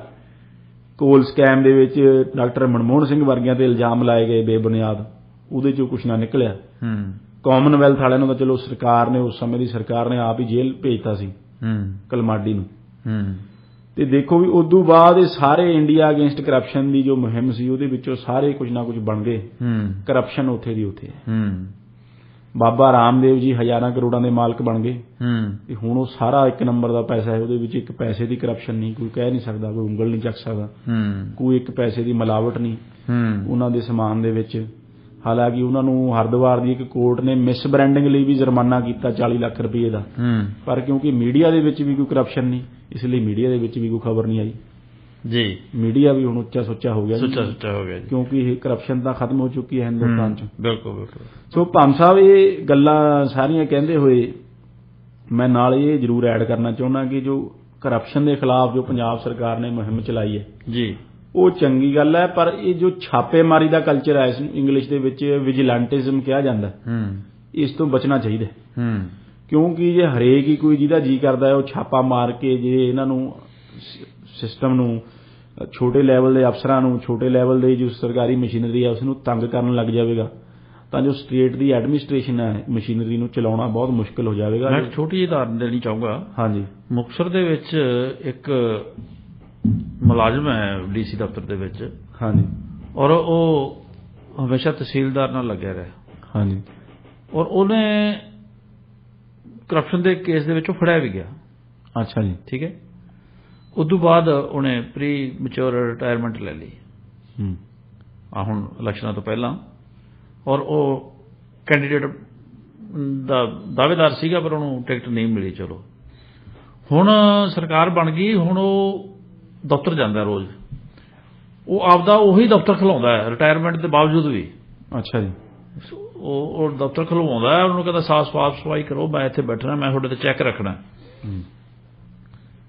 ਔਰ ਉਮਰ ਕਿ ਇਸ ਤਰ੍ਹਾਂ ਦੀ ਜਿਹੜੀ ਤੁਸੀਂ ਵਿਜੀਲੈਂਸ ਦੀ ਗੱਲ ਕੀਤੀ ਹੈ ਵੀ ਇਸ ਤਰ੍ਹਾਂ ਨਹੀਂ ਕੀਤਾ ਜਾ ਸਕਦਾ, ਉਹ ਅਜੇ ਰਿਟਾਇਰ ਹੋ ਕੇ ਵੀ ਉੱਥੇ ਬੈਠ ਕੇ ਤੇ ਉਹ ਉਹਨਾਂ ਦੇ ਨਾਲ ਦਬਾਅ ਬਣਾਉਣਾ ਚਾਹੁੰਦਾ ਹੈ, ਜਦੋਂ ਕਿ ਆਪ ਉਹ ਭ੍ਰਿਸ਼ਟਾਚਾਰ ਦੇ ਵਿੱਚ ਸਜ਼ਾ ਤਾਂ ਮੈਂ ਕਹਿ ਸਕਦਾ ਵੀ ਚਲੋ ਉਹ ਫੜਿਆ ਗਿਆ ਸੀਗਾ, ਉਦੋਂ ਬਾਅਦ ਕੇਸ ਚੱਲੀ ਜਾਂਦਾ ਜਾਂ ਕੀ ਹੋਇਆ ਨਹੀਂ ਹੋਇਆ ਨਹੀਂ ਪਤਾ। ਭਾਮ ਸਾਹਿਬ ਇਹ ਗੱਲ ਇਸ ਤਰ੍ਹਾਂ ਹੈ ਕਿ ਕਈ ਪਾਰਟੀਆਂ ਨਾ ਇੱਕ ਵਾਸ਼ਿੰਗ ਮਸ਼ੀਨ ਜੀ, ਉਹ ਭ੍ਰਿਸ਼ਟਾਚਾਰੀ ਉਹਨਾਂ ਦੇ ਵਿੱਚ ਜਦ ਸ਼ਾਮਲ ਹੁੰਦੇ ਆ ਜੀ, ਤਾਂ ਫਿਰ ਉਹ ਪਾਕ ਸਾਫ਼ ਹੋ ਕੇ, ਉਹ ਗੰਗਾ ਨਹਾ ਕੇ, ਆਪਣੇ ਪਾਪ ਧੋ ਕੇ ਜੀ, ਫਿਰ ਉਹ ਇਮਾਨਦਾਰੀ ਦੇ ਚੋਲਾ ਪਹਿਨ ਕੇ ਚਿੱਟਾ ਜੀ, ਫਿਰ ਉਹ ਆ ਜਾਂਦੇ ਆ। ਫਿਰ ਜੋ ਪੁਰਾਣੇ ਪਾਪ ਨੇ ਤਾਂ ਫਿਰ ਗੰਗਾ ਨਹਾਉਣਾ ਧੋਤੇ ਜਾਂਦੇ ਜੀ। ਲਵਲੀਨ ਜੀ, ਸਾਡੇ ਕੋਲੇ ਸਿਰਫ 5 ਮਿੰਟ ਦਾ ਸਮਾਂ ਬਾਕੀ ਰਹਿ ਗਿਆ ਜੀ ਪ੍ਰੋਗਰਾਮ ਦੀ ਸਮਾਪਤੀ ਦਾ, ਤੇ 5 ਮਿੰਟਾਂ 'ਚ ਹੁਣ ਅਸੀਂ ਤੁਹਾਡੇ ਤੋਂ ਸਵਾਲ ਇੱਕ ਜਿਹੜਾ ਅਹਿਮ ਹੈ, ਕਿਉਂਕਿ ਇਹ ਤਾਂ ਸੀ ਸਮੱਸਿਆ ਜੀ, ਹੁਣ ਇਹਦਾ ਹੱਲ ਵੀ ਲੱਭੀਏ ਜੀ, ਵੀ ਹੱਲ ਇਹਨੂੰ ਭ੍ਰਿਸ਼ਟਾਚਾਰ ਤੁਹਾਡੇ ਮੁਤਾਬਕ ਇਹਦੀ ਰੋਕਥਾਮ ਜਿਹੜੀ ਹੈ ਉਹ ਕਿਵੇਂ ਕੀਤੀ ਜਾ ਸਕਦੀ ਹੈ? ਕੀ ਅਜਿਹਾ ਮੰਤਰ ਵਜੇ ਕਿ ਇਹ ਸਾਰਾ ਕੁਝ ਠੀਕ ਠਾਕ ਹੋ ਜਾਏ ਜੀ? ਭਾਮ ਸਾਹਿਬ, ਇਹ ਮੰਤਰ ਤਾਂ ਕੋਈ ਨਹੀਂ ਵੱਜਣਾ, ਇਹ ਬੜੀ ਵੱਡੀ ਲੜਾਈ ਹੈ। ਮੈਂ ਚਲੋ ਪੰਜਾਬ ਸਰਕਾਰ ਨੂੰ ਮੁਬਾਰਕਬਾਦ ਦਿੰਦਾ ਕਿ ਜੋ ਕੰਮ ਉਹਨਾਂ ਨੇ ਕੀਤਾ ਜੀ ਉਹ ਇਤਿਹਾਸ ਦੇ ਵਿੱਚ ਨਹੀਂ ਹੋਇਆ ਜੀ। ਉਹ ਵੱਡੇ ਮੱਛੀ ਨੂੰ ਇਸ ਤਰ੍ਹਾਂ ਹੱਥ ਪਾਉਣਾ ਤੇ ਇਸ ਤਰ੍ਹਾਂ ਉਸ ਨੂੰ ਕਰੜੀ ਸਜ਼ਾ ਦੇਣਾ ਜੀ, ਇਸ ਦੇ ਨਾਲ ਇੱਕ ਮੈਸੇਜ ਤਾਂ ਚਲਿਆ ਗਿਆ ਥੱਲੇ ਤੱਕ। ਬਿਲਕੁਲ, ਕਿ ਜੇ ਕੋਈ ਕਰਪਸ਼ਨ ਕਰੂਗਾ ਤਾਂ ਮੁੱਖ ਮੰਤਰੀ ਪੰਜਾਬ ਉਹ ਲਿਹਾਜ਼ ਨਹੀਂ ਕਰੂਗਾ, ਉਹਨੂੰ ਟੰਗ ਦੂਗਾ। ਕਾਂ ਟੰਗਦਾ ਇੱਕ ਕਾਂ ਟੰਗਦਾ ਮਾਰ ਕੇ, ਚਲੋ ਉਹਦੇ ਨਾਲ। ਪਰ ਇਹਦੇ ਨਾਲ ਕਰਪਸ਼ਨ ਨੂੰ ਟੈਕਲ ਕਰਨ ਵਾਸਤੇ ਕਈ ਸਾਨੂੰ ਮਹਾਜ਼ ਤੇ ਜੰਗ ਛਿੜਨੀ ਪੈਣੀ ਹੈ। ਪਹਿਲੀ ਗੱਲ ਇਹ ਹੈ, ਚਲੋ ਜੇਲ੍ਹ ਭੇਜਿਆ ਚੰਗੀ ਗੱਲ ਹੈ, ਪਰ ਜਦ ਤੱਕ ਭ੍ਰਸ਼ਟਾਚਾਰੀਆਂ ਤੋਂ ਪੈਸੇ ਦੀ ਰਿਕਵਰੀ ਨਹੀਂ ਕੀਤੀ ਜਾਂਦੀ ਉਹਨਾਂ ਟਾਈਮ, ਕਿਉਂਕਿ ਸਰਕਾਰੀ ਖਜ਼ਾਨੇ ਨੂੰ ਤਾਂ ਦੇਖੋ ਘਾਟਾ ਪੈ ਗਿਆ ਨਾ ਜਦ ਘਪਲਾ ਹੋ ਗਿਆ, ਪੈਸੇ ਚਲੇ ਗਏ। ਹੁਣ ਉਹ ਜੇਲ੍ਹ ਜਾਵੇ, ਉਹ ਕਾਲੇ ਪਾਣੀ ਜਾਵੇ, ਉਹ ਜਹੰਨਮ ਜਾਵੇ ਜੀ। ਜਿਹੜਾ ਲੋਕਾਂ ਦਾ ਜੋ ਪਬਲਿਕ ਐਕਸਚੈਕਰ ਦਾ ਸਰਕਾਰੀ ਖਜ਼ਾਨੇ ਦਾ ਜੋ ਨੁਕਸਾਨ ਹੋ ਗਿਆ, ਉਹਦੀ ਭਰਪਾਈ ਨਹੀਂ ਨਾ ਹੁੰਦੀ। ਬਿਲਕੁਲ, ਜਦੋਂ ਬੰਦਾ ਸਾਬਤ ਹੋ ਜਾਂਦਾ ਹੈ ਉਹਦੀ ਜਾਇਦਾਦ ਸਾਰੀ ਜ਼ਬਤ ਹੋ ਜਾਣੀ ਚਾਹੀਦੀ ਹੈ। ਉਹਦੀ ਜਾਇਦਾਦ ਅਟੈਚ ਕਰਕੇ, ਉਸ ਨੂੰ ਕੁਰਕ ਕਰਕੇ ਜੋ ਸਰਕਾਰੀ ਖਜ਼ਾਨੇ ਦਾ ਜੋ ਨੁਕਸਾਨ ਹੋਇਆ ਜੀ, ਉਸ ਦੀ ਭਰਪਾਈ ਕਰਨੀ ਚਾਹੀਦੀ ਹੈ। ਬਿਲਕੁਲ ਬਿਲਕੁਲ ਬਿਲਕੁਲ, ਜਦੋਂ ਸਾਬਤ ਹੋ ਜਾਵੇ ਕਰਪਸ਼ਨ ਜੀ ਜੀ। ਇਸ ਦੇ ਨਾਲ ਜੋ ਭ੍ਰਸ਼ਟਾਚਾਰੀ ਹੈ ਉਹਨਾਂ ਦੇ ਵਿੱਚ ਬੜਾ ਸਖਤ ਇੱਕ ਮੈਸੇਜ ਜਾਊਗਾ, ਜੋ ਕਾਨੂੰਨ ਉਸ ਦੇ ਕਰੜੇ ਹੱਥ ਉਹਨਾਂ ਨੂੰ ਦੇਖਣ ਨੂੰ ਮਿਲਣਗੇ ਜੀ। ਸੋ ਦੂਜੀ ਗੱਲ ਜੋ ਆਪਾਂ ਦੇਖੋ ਸਾਰੀ ਕਲਚਰਲ ਗੱਲ ਕੀਤੀ ਜੀ, ਕਿ ਜੋ ਬੰਦੇ ਦੀ ਸੋਚ ਹੈ, ਜੋ ਹਿਊਮਨ ਮਾਈਂਡ ਹੈ, ਉਹ ਬੜਾ ਯੰਗ ਏਜ 'ਚ ਬਣਦਾ ਹੈ ਜੀ। ਜਦ ਬੱਚੇ ਆਪਣੇ ਮਾਂ-ਬਾਪ ਨੂੰ ਝੂਠ ਬੋਲਦੇ, ਬੇਈਮਾਨੀ ਕਰਦੇ ਦੇਖਦੇ ਆ, ਉਸ ਤਰ੍ਹਾਂ ਦੀ ਉਹਨਾਂ ਦੀ ਫਿਰ ਜੋ ਮਾਨਸਿਕਤਾ ਹੋ ਜਾਂਦੀ ਹੈ, ਹਾਂ ਤਰਬੀਅਤ ਹੈ ਉਸ ਤਰ੍ਹਾਂ ਦੀ ਉਹਨਾਂ ਦੀ ਹੋ ਜਾਂਦੀ ਹੈ। ਉਸ ਦੇ ਨਾਲ ਸਾਨੂੰ ਆਪਣੇ ਘਰਾਂ ਦੇ ਵਿੱਚ ਕੰਮ ਕਰਨਾ ਪਵੇਗਾ, ਆਪਣੇ ਸਮਾਜ ਦੇ ਵਿੱਚ ਕੰਮ ਕਰਨਾ ਪਵੇਗਾ। ਤੇ ਜੋ ਕ੍ਰਿਮੀਨਲ, ਜੋ ਵਾਈਟ ਕਾਲਰ ਕ੍ਰਿਮੀਨਲ ਹੈ ਜੀ, ਉਸ ਨੂੰ ਐਜ਼ ਅ ਇੱਕ ਕ੍ਰਿਮੀਨਲ ਦੇਖਣਾ ਪਊਗਾ ਜੀ। ਉਸ ਨੂੰ ਭ੍ਰਸ਼ਟਾਚਾਰੀ ਨੂੰ ਇੱਕ ਸਨਮਾਨ ਦਾ ਤਗਮਾ ਨਾ ਦਿੰਦੇ ਹੋਏ ਉਸ ਨੂੰ ਇੱਕ ਮੁਜਰਮ ਦੇ ਤੌਰ ਤੇ ਜਦ ਤੱਕ ਸਮਾਜ ਪੇਸ਼ ਨਹੀਂ ਕਰਦਾ ਉਹਨਾਂ ਚਿਰ ਜੋ, ਕਿਉਂਕਿ ਭ੍ਰਸ਼ਟਾਚਾਰੀ ਦਾ ਦੇਖੋ ਆਈਡਲ ਬਣੇ ਪਏ ਨੇ। ਆਹ ਵੈਬ ਸੀਰੀਜ਼ਾਂ ਬਣ ਰਹੀਆਂ ਨੇ ਘਪਲੇਬਾਜ਼ਾਂ ਤੇ, ਉਹ ਇੰਡੀਆ ਸਕੈਮ, ਲੂਟ ਇੰਡੀਆ ਇਹੋ ਜਿਹੇ ਨਾਮ ਦੀਆਂ, ਉਹ ਘਪਲੇਬਾਜ਼ਾਂ ਤੇ 420 ਕਰਨ ਵਾਲਿਆਂ ਨੂੰ ਫਿਲਮਾਂ ਦੇ ਵਿੱਚ ਨਾਇਕ ਦੇ ਤੌਰ ਤੇ ਪੇਸ਼ ਕੀਤਾ ਜਾਂਦਾ। ਉਹ ਕਿੰਨੀ ਕੁ ਚੰਗੀ ਗੱਲ ਹੈ। ਜਿਹੜਾ ਫਿਲਮ ਦੇਖੂਗਾ ਬੱਚਾ ਜਾਂ ਹੋਰ, ਉਹ ਤਾਂ ਇਹ ਕਹੂਗਾ ਵੀ ਭ੍ਰਸ਼ਟਾਚਾਰ ਚੰਗੀ ਚੀਜ਼ ਹੈ, ਵੀ ਲੁੱਟ ਮਾਰ ਤੁਸੀਂ ਵੀ ਐਂ ਕਰੋ, ਠੱਗੀਆਂ ਮਾਰੋ ਲੋਕਾਂ ਨਾਲ। ਉਹ ਇਹਦਾ ਜਿਹਨੇ ਸਟੈਂਪ ਦਾ ਬੈਂਕ ਘਟਾਲਾ ਕੀਤਾ ਸੀ ਸਟਾਕ ਐਕਸਚੇਂਜ ਦੇ ਵਿੱਚ ਜੀ, ਉਹ ਜਿਹੜਾ ਕਿ ਉਹਦੇ ਉੱਤੇ ਹੁਣ ਵੈਬ ਸੀਰੀਜ਼ ਬਣਾਈ ਗਈ ਹੈ ਦੇਖੋ। ਅੱਛਾ ਅੱਛਾ, ਸਕੈਮ ਇੰਡੀਆ ਜੀ ਨਾਮ ਦੀ ਵੈਬ ਸੀਰੀਜ਼ ਉੱਤੇ ਬਣਾਈ ਗਈ ਹੈ। ਤੋ ਇਹ ਜਿਹੇ ਲੋਕਾਂ ਨੂੰ ਐਜ਼ ਅ ਨਾਇਕ ਪੇਸ਼ ਕਰਨਾ, ਇਹ ਕਿਸ ਤਰ੍ਹਾਂ ਦੀ ਸੇਧ ਹੈ ਜੋ ਸਮਾਜ ਨੂੰ ਇਹ ਦੇ ਰਹੇ ਹੈ। ਪਹਿਲਾਂ ਤੁਸੀਂ ਦੇਖੋ ਭਾਮ ਸਾਹਿਬ, ਜਿਹੜੀਆਂ ਪੁਰਾਣੀਆਂ ਫਿਲਮਾਂ ਹੋਇਆ ਕਰਦੀਆਂ ਸੀ, ਮੋਹਲ ਚੌਕਸੀ ਨਹੀਂ, ਇਹ ਤਾਂ ਹੁਣ ਸੀਗਾ ਜੀ, ਉਹ ਤਾਂ ਮੇਰਾ ਨਾਮ ਨਹੀਂ ਮੇਰੇ ਚੇਤੇ ਆ ਰਿਹਾ ਜੀ। ਤੇ ਉਹਦੇ ਵਿੱਚ ਜੋ ਪੁਰਾਣੀਆਂ ਦੇਖੋ ਜੋ ਫਿਲਮਾਂ ਹੁੰਦੀਆਂ ਸੀ, ਉਹਨਾਂ ਦੇ ਵਿੱਚ ਜੋ ਨਾਇਕ ਸੀ ਜੀ, ਉਹ ਇੱਕ ਅਖਲਾਕੀ ਬੰਦੇ ਦੇ ਤੌਰ ਤੇ ਉਸਨੂੰ ਪੇਸ਼ ਕੀਤਾ ਜਾਂਦਾ ਸੀ, ਬੜਾ ਇਮਾਨਦਾਰ ਹੁੰਦਾ ਸੀ। ਉਹ ਦਲੀਪ ਕੁਮਾਰ ਹੁੰਦਾ ਸੀ ਮਸ਼ਾਲ ਫਿਲਮ ਦੇ ਵਿੱਚ, ਉਹ ਐਜ਼ ਅ ਪੱਤਰਕਾਰ, ਇਮਾਨਦਾਰ ਪੱਤਰਕਾਰ, ਅਮਰੀਸ਼ ਪੁਰੀ ਉਸਨੂੰ ਆਫਰ ਕਰਦਾ ਹੈ ਵੀ ਦੱਸ ਕਿੰਨੇ ਪੈਸੇ ਲੈਣੇ ਆ ਤੂੰ ਵਿਕਣ ਦੇ, ਸਾਡੇ ਖਿਲਾਫ ਖਬਰ ਨਾ ਲਾਇਆ ਕਰ। ਤੇ ਦਲੀਪ ਕੁਮਾਰ ਦੇਖੋ ਭਾਮ ਸਾਹਿਬ, ਉਹ ਸੀਨ ਦੇਖਣ ਵਾਲਾ ਹੈ, ਉੱਠ ਕੇ ਥੱਪੜ ਮਾਰਦਾ ਅਮਰੀਸ਼ ਪੁਰੀ ਦੇ ਮੂੰਹ ਤੇ, ਕਹਿੰਦਾ ਵੀ ਪਹਿਲਾਂ ਮੈਂ ਸੋਚਿਆ ਵੀ ਤੇਰੀ ਇਹ ਗੱਲ ਦਾ ਕੀ ਜਵਾਬ ਦੇਵਾਂ, ਪਰ ਮੇਰੇ ਨਜ਼ਦੀਕ ਇਹ ਤੋਂ ਵਧੀਆ ਜਵਾਬ ਤੇਰੀ ਗੱਲ ਦਾ ਕੋਈ ਮੇਰੇ ਦਿਮਾਗ 'ਚ ਆਇਆ ਨਹੀਂ, ਵੀ ਮੈਂ ਉਹੀ ਨਹੀਂ ਕਦੇ ਥੱਪੜ ਮਾਰਿਆ। ਸੋ ਇਸ ਤਰ੍ਹਾਂ ਦਾ ਸਾਡਾ ਨਾਇਕ ਹੁੰਦਾ ਸੀ, ਦਲੀਪ ਕੁਮਾਰ ਹੁੰਦਾ ਸੀ, ਜੋ ਇਮਾਨਦਾਰ ਹੋਇਆ ਕਰਦਾ ਸੀ, ਜੋ ਅਸੂਲਾਂ ਤੇ ਖੜਦਾ ਹੁੰਦਾ ਸੀ, ਜੋ ਸੱਚੀ ਸੁੱਚੀ ਗੱਲ ਕਰਦਾ ਸੀ, ਜੋ ਗੰਦੇ ਬੰਦਿਆਂ ਨਾਲ, ਅਮਰੀਸ਼ ਪੁਰੀ ਵਰਗਿਆਂ ਨਾਲ, ਉਹਨਾਂ ਨਾਲ ਜੋ ਖਲਨਾਇਕ ਹੋਇਆ ਕਰਦੇ ਸੀ, ਉਹ ਕਰਪਟ ਸਮਗਲਰ ਜੋ ਵੀ ਦਿਖਾਏ, ਉਹਨਾਂ ਨਾਲ ਟੱਕਰ ਲੈਂਦੇ ਸੀ। ਪਰ ਹੁਣ ਜੋ ਸਾਡਾ ਨਾਇਕ ਹੈ ਉਹ ਇਸ ਤਰ੍ਹਾਂ ਦਾ ਬਣ ਗਿਆ ਕਿ ਉਹ ਠੱਗੀਆਂ ਮਾਰਦਾ, ਉਸ ਨੂੰ ਐਜ਼ ਆ ਜੋ ਕਰਪਟ ਬੰਦਾ ਹੈ ਉਸ ਨੂੰ ਨਾਇਕ ਦੇ ਤੌਰ ਤੇ ਦਿਖਾਇਆ ਜਾਂਦਾ। ਆਪਾਂ ਗੱਲ ਕਰ ਰਹੇ ਸੀ ਹਰਸ਼ਦ ਮਹਿਤਾ ਦੀ, ਹਰਸ਼ਦ ਮਹਿਤਾ ਜਿਸਨੇ ਸਕੈਮ ਕੀਤਾ, ਉਸ ਨੂੰ 2-3 ਸੀਰੀਜ਼ ਦੇ ਵਿੱਚ ਹੁਣ ਨਾਇਕ ਬਣਾ ਕੇ ਪੇਸ਼ ਕੀਤਾ ਗਿਆ, ਜੋ ਦੇਖਣ ਵਾਲੇ ਤਾਂ ਦੇਖੋ ਕਹਿਣਗੇ ਵੀ ਉਹਨੇ ਕਿੰਨਾ ਪੈਸਾ ਕਮਾਇਆ ਜੀ ਘਪਲਾ ਕਰਕੇ। ਸੋ ਇਸ ਤਰ੍ਹਾਂ ਦੀਆਂ ਗਲਤ ਉਦਾਹਰਨਾਂ ਨੇ ਜੋ ਭਾਮ ਸਾਹਿਬ ਇਹ ਸਮਾਜ ਦੇ ਵਿੱਚ ਜੋ ਬੰਦ ਹੋਣੀਆਂ ਚਾਹੀਦੀਆਂ ਨੇ ਪੇਸ਼ ਕਰਨ ਤੋਂ ਜੀ। ਇਹ ਫਿਲਮਕਾਰਾਂ ਨੂੰ ਵੀ ਜੋ ਆਪਣੀ ਫਿਲਮ ਦਾ ਬਹੁਤ ਵੱਡਾ ਅਸਰ ਹੁੰਦਾ ਜੀ, ਨੈਤਿਕ ਜ਼ਿੰਮੇਵਾਰੀ ਆਪਣੀ ਸਮਝਣੀ ਚਾਹੀਦੀ ਹੈ। ਹਾਂ ਬਿਲਕੁਲ ਬਿਲਕੁਲ। ਇਹ ਜੋ ਸਮਾਜ ਦੇ ਵਿੱਚ ਜਿੰਨਾ ਚਿਰ ਜੋ ਗਿਰ ਰਿਹਾ ਹੈ ਅਖਲਾਕ ਹੈ, ਇਸ ਨੂੰ ਅਰੈਸਟ ਨਹੀਂ ਕੀਤਾ ਜਾਂਦਾ, ਇਸ ਦੀ ਰੋਕਥਾਮ ਨਹੀਂ ਕੀਤੀ ਜਾਂਦੀ। ਦੇਖੋ ਕੌਮ ਪ੍ਰਸਤੀ ਦੀ ਭਾਵਨਾ ਜੀ ਪੈਦਾ ਨਹੀਂ ਕੀਤੀ ਜਾਂਦੀ ਕਿ ਇਹ ਦੇਸ਼ ਸਾਡਾ ਹੈ, ਇਸ ਨੂੰ ਅਸੀਂ ਖਰਾਬ ਨਹੀਂ ਹੋਣ ਦੇਣਾ, ਇਸ ਨੂੰ ਅਸੀਂ ਕਰਪਸ਼ਨ ਵਰਗੀਆਂ, ਭ੍ਰਸ਼ਟਾਚਾਰ ਵਰਗੀਆਂ ਅਲਾਮਤਾਂ ਤੋਂ ਇਸ ਨੂੰ ਬਚਾਉਣਾ ਹੈ। ਉਹਨਾਂ ਚਿਰ ਜੋ ਕਰਪਸ਼ਨ ਹੈ ਇਸ ਨੂੰ ਰੋਕਿਆ ਨਹੀਂ ਜਾ ਸਕਦਾ। ਸੋ ਸਾਨੂੰ ਇੱਕ ਕਿਰਦਾਰ ਬਣਾਉਣ ਦੇ ਵੱਲ ਵਧਣਾ ਚਾਹੀਦਾ, ਇੱਕ ਕੌਮੀ ਕਿਰਦਾਰ। ਜੀ ਜੀ, ਇੱਕ ਬੱਚਾ ਹੈ ਜੋ ਅਸੀਂ ਉਸ ਨੂੰ ਪੈਸੇ ਬਣਾਉਣ ਦੇ ਤਰੀਕੇ ਜਾਂ ਹੋਰ ਇੱਕ ਪੈਸੇ ਦੀ ਕਾਮਯਾਬੀ ਉਸ ਦੇ ਦਿਮਾਗ ਦੇ ਵਿੱਚ ਭਰਦੇ ਆ, ਪੈਸਾ ਪੈਸਾ ਪੈਸਾ ਮਟੀਰੀਅਲ, ਚੰਗਾ ਇਨਸਾਨ ਬਣਾਉਣ ਵਾਲੇ ਪਾਸੇ ਨਹੀਂ ਲਿਆ। ਕਿਰਦਾਰ ਜੋ ਉਸ ਦਾ ਡਿਵੈਲਪ ਕਰਨਾ ਹੈ ਜੀ, ਉਹ ਨਾ ਸਿਸਟਮ, ਨਾ ਸਕੂਲ, ਨਾ ਮਾਂ ਪਿਓ ਉਸ ਦੇ ਵੱਲ ਕੋਈ ਧਿਆਨ ਨਹੀਂ ਦੇ ਰਿਹਾ। ਬਿਲਕੁਲ। ਸੋ ਜਿਹੜਾ ਮਨੁੱਖ ਦਾ ਕਿਰਦਾਰ ਹੈ ਭੰਮ ਸਾਹਿਬ, ਉਹ ਹਰੇਕ ਚੀਜ਼ ਦਾ ਬੇਸ ਹੈ। ਜਿੰਨਾ ਚਿਰ ਕਿਰਦਾਰ ਵਾਲੇ ਮਨੁੱਖ ਪੈਦਾ ਨਹੀਂ ਹੁੰਦੇ ਉਹਨਾਂ ਚਿਰ ਅਸੀਂ ਇਹ ਸਮੱਸਿਆ ਨਾਲ ਦੋ ਚਾਰ ਹੁੰਦੇ ਰਹਾਂਗੇ। ਸੋ ਲਵਲੀਨ ਜੀ, ਬਹੁਤ ਬਹੁਤ ਸ਼ੁਕਰੀਆ ਤੁਹਾਡਾ, ਕਿਉਂਕਿ ਪ੍ਰੋਗਰਾਮ ਦੀ ਸਮਾਪਤੀ ਦਾ ਸਮਾਂ ਹੋ ਗਿਆ ਜੀ, ਤੇ ਅਸੀਂ ਰੇਡੀਓ ਇੰਡੀਆ ਤੁਹਾਡਾ ਧੰਨਵਾਦੀ ਹੈ ਕਿ ਤੁਸੀਂ ਬਹੁਤ ਵਧੀਆ ਢੰਗ ਨਾਲ ਸਾਨੂੰ ਸਮਾਜ ਨੂੰ ਜਾਗਰਤ ਕੀਤਾ। ਔਰ ਕਿਉਂਕਿ ਹੁਣ ਸਮਾਂ ਹੋ ਗਿਆ ਜੀ ਇਸ ਪ੍ਰੋਗਰਾਮ ਦੀ ਸਮਾਪਤੀ ਦਾ, ਸੋ ਮੈਨੂੰ ਬਲਦੇਵ ਸਿੰਘ ਭੰਮ ਨੂੰ ਵੀ ਦਿਓ ਇਜਾਜ਼ਤ। ਮਿਲਾਂਗੇ ਜੀ ਫਿਰ ਅਗਲੇ ਪ੍ਰੋਗਰਾਮ ਦੇ ਵਿੱਚ ਕੋਈ ਨਵੀਂ ਸ਼ਖਸੀਅਤ ਦੇ ਨਾਲ, ਕੋਈ ਨਵਾਂ ਵਿਸ਼ਾ ਲੈ ਕੇ ਅਸੀਂ ਤੁਹਾਡੇ ਰੂਬਰੂ ਹਾਜ਼ਰ ਹੋਵਾਂਗੇ ਜੀ। ਤਦ ਤੱਕ ਲਈ ਦਿਓ ਇਜਾਜ਼ਤ। ਜਿਉਂਦੇ ਵਾਸਤੇ।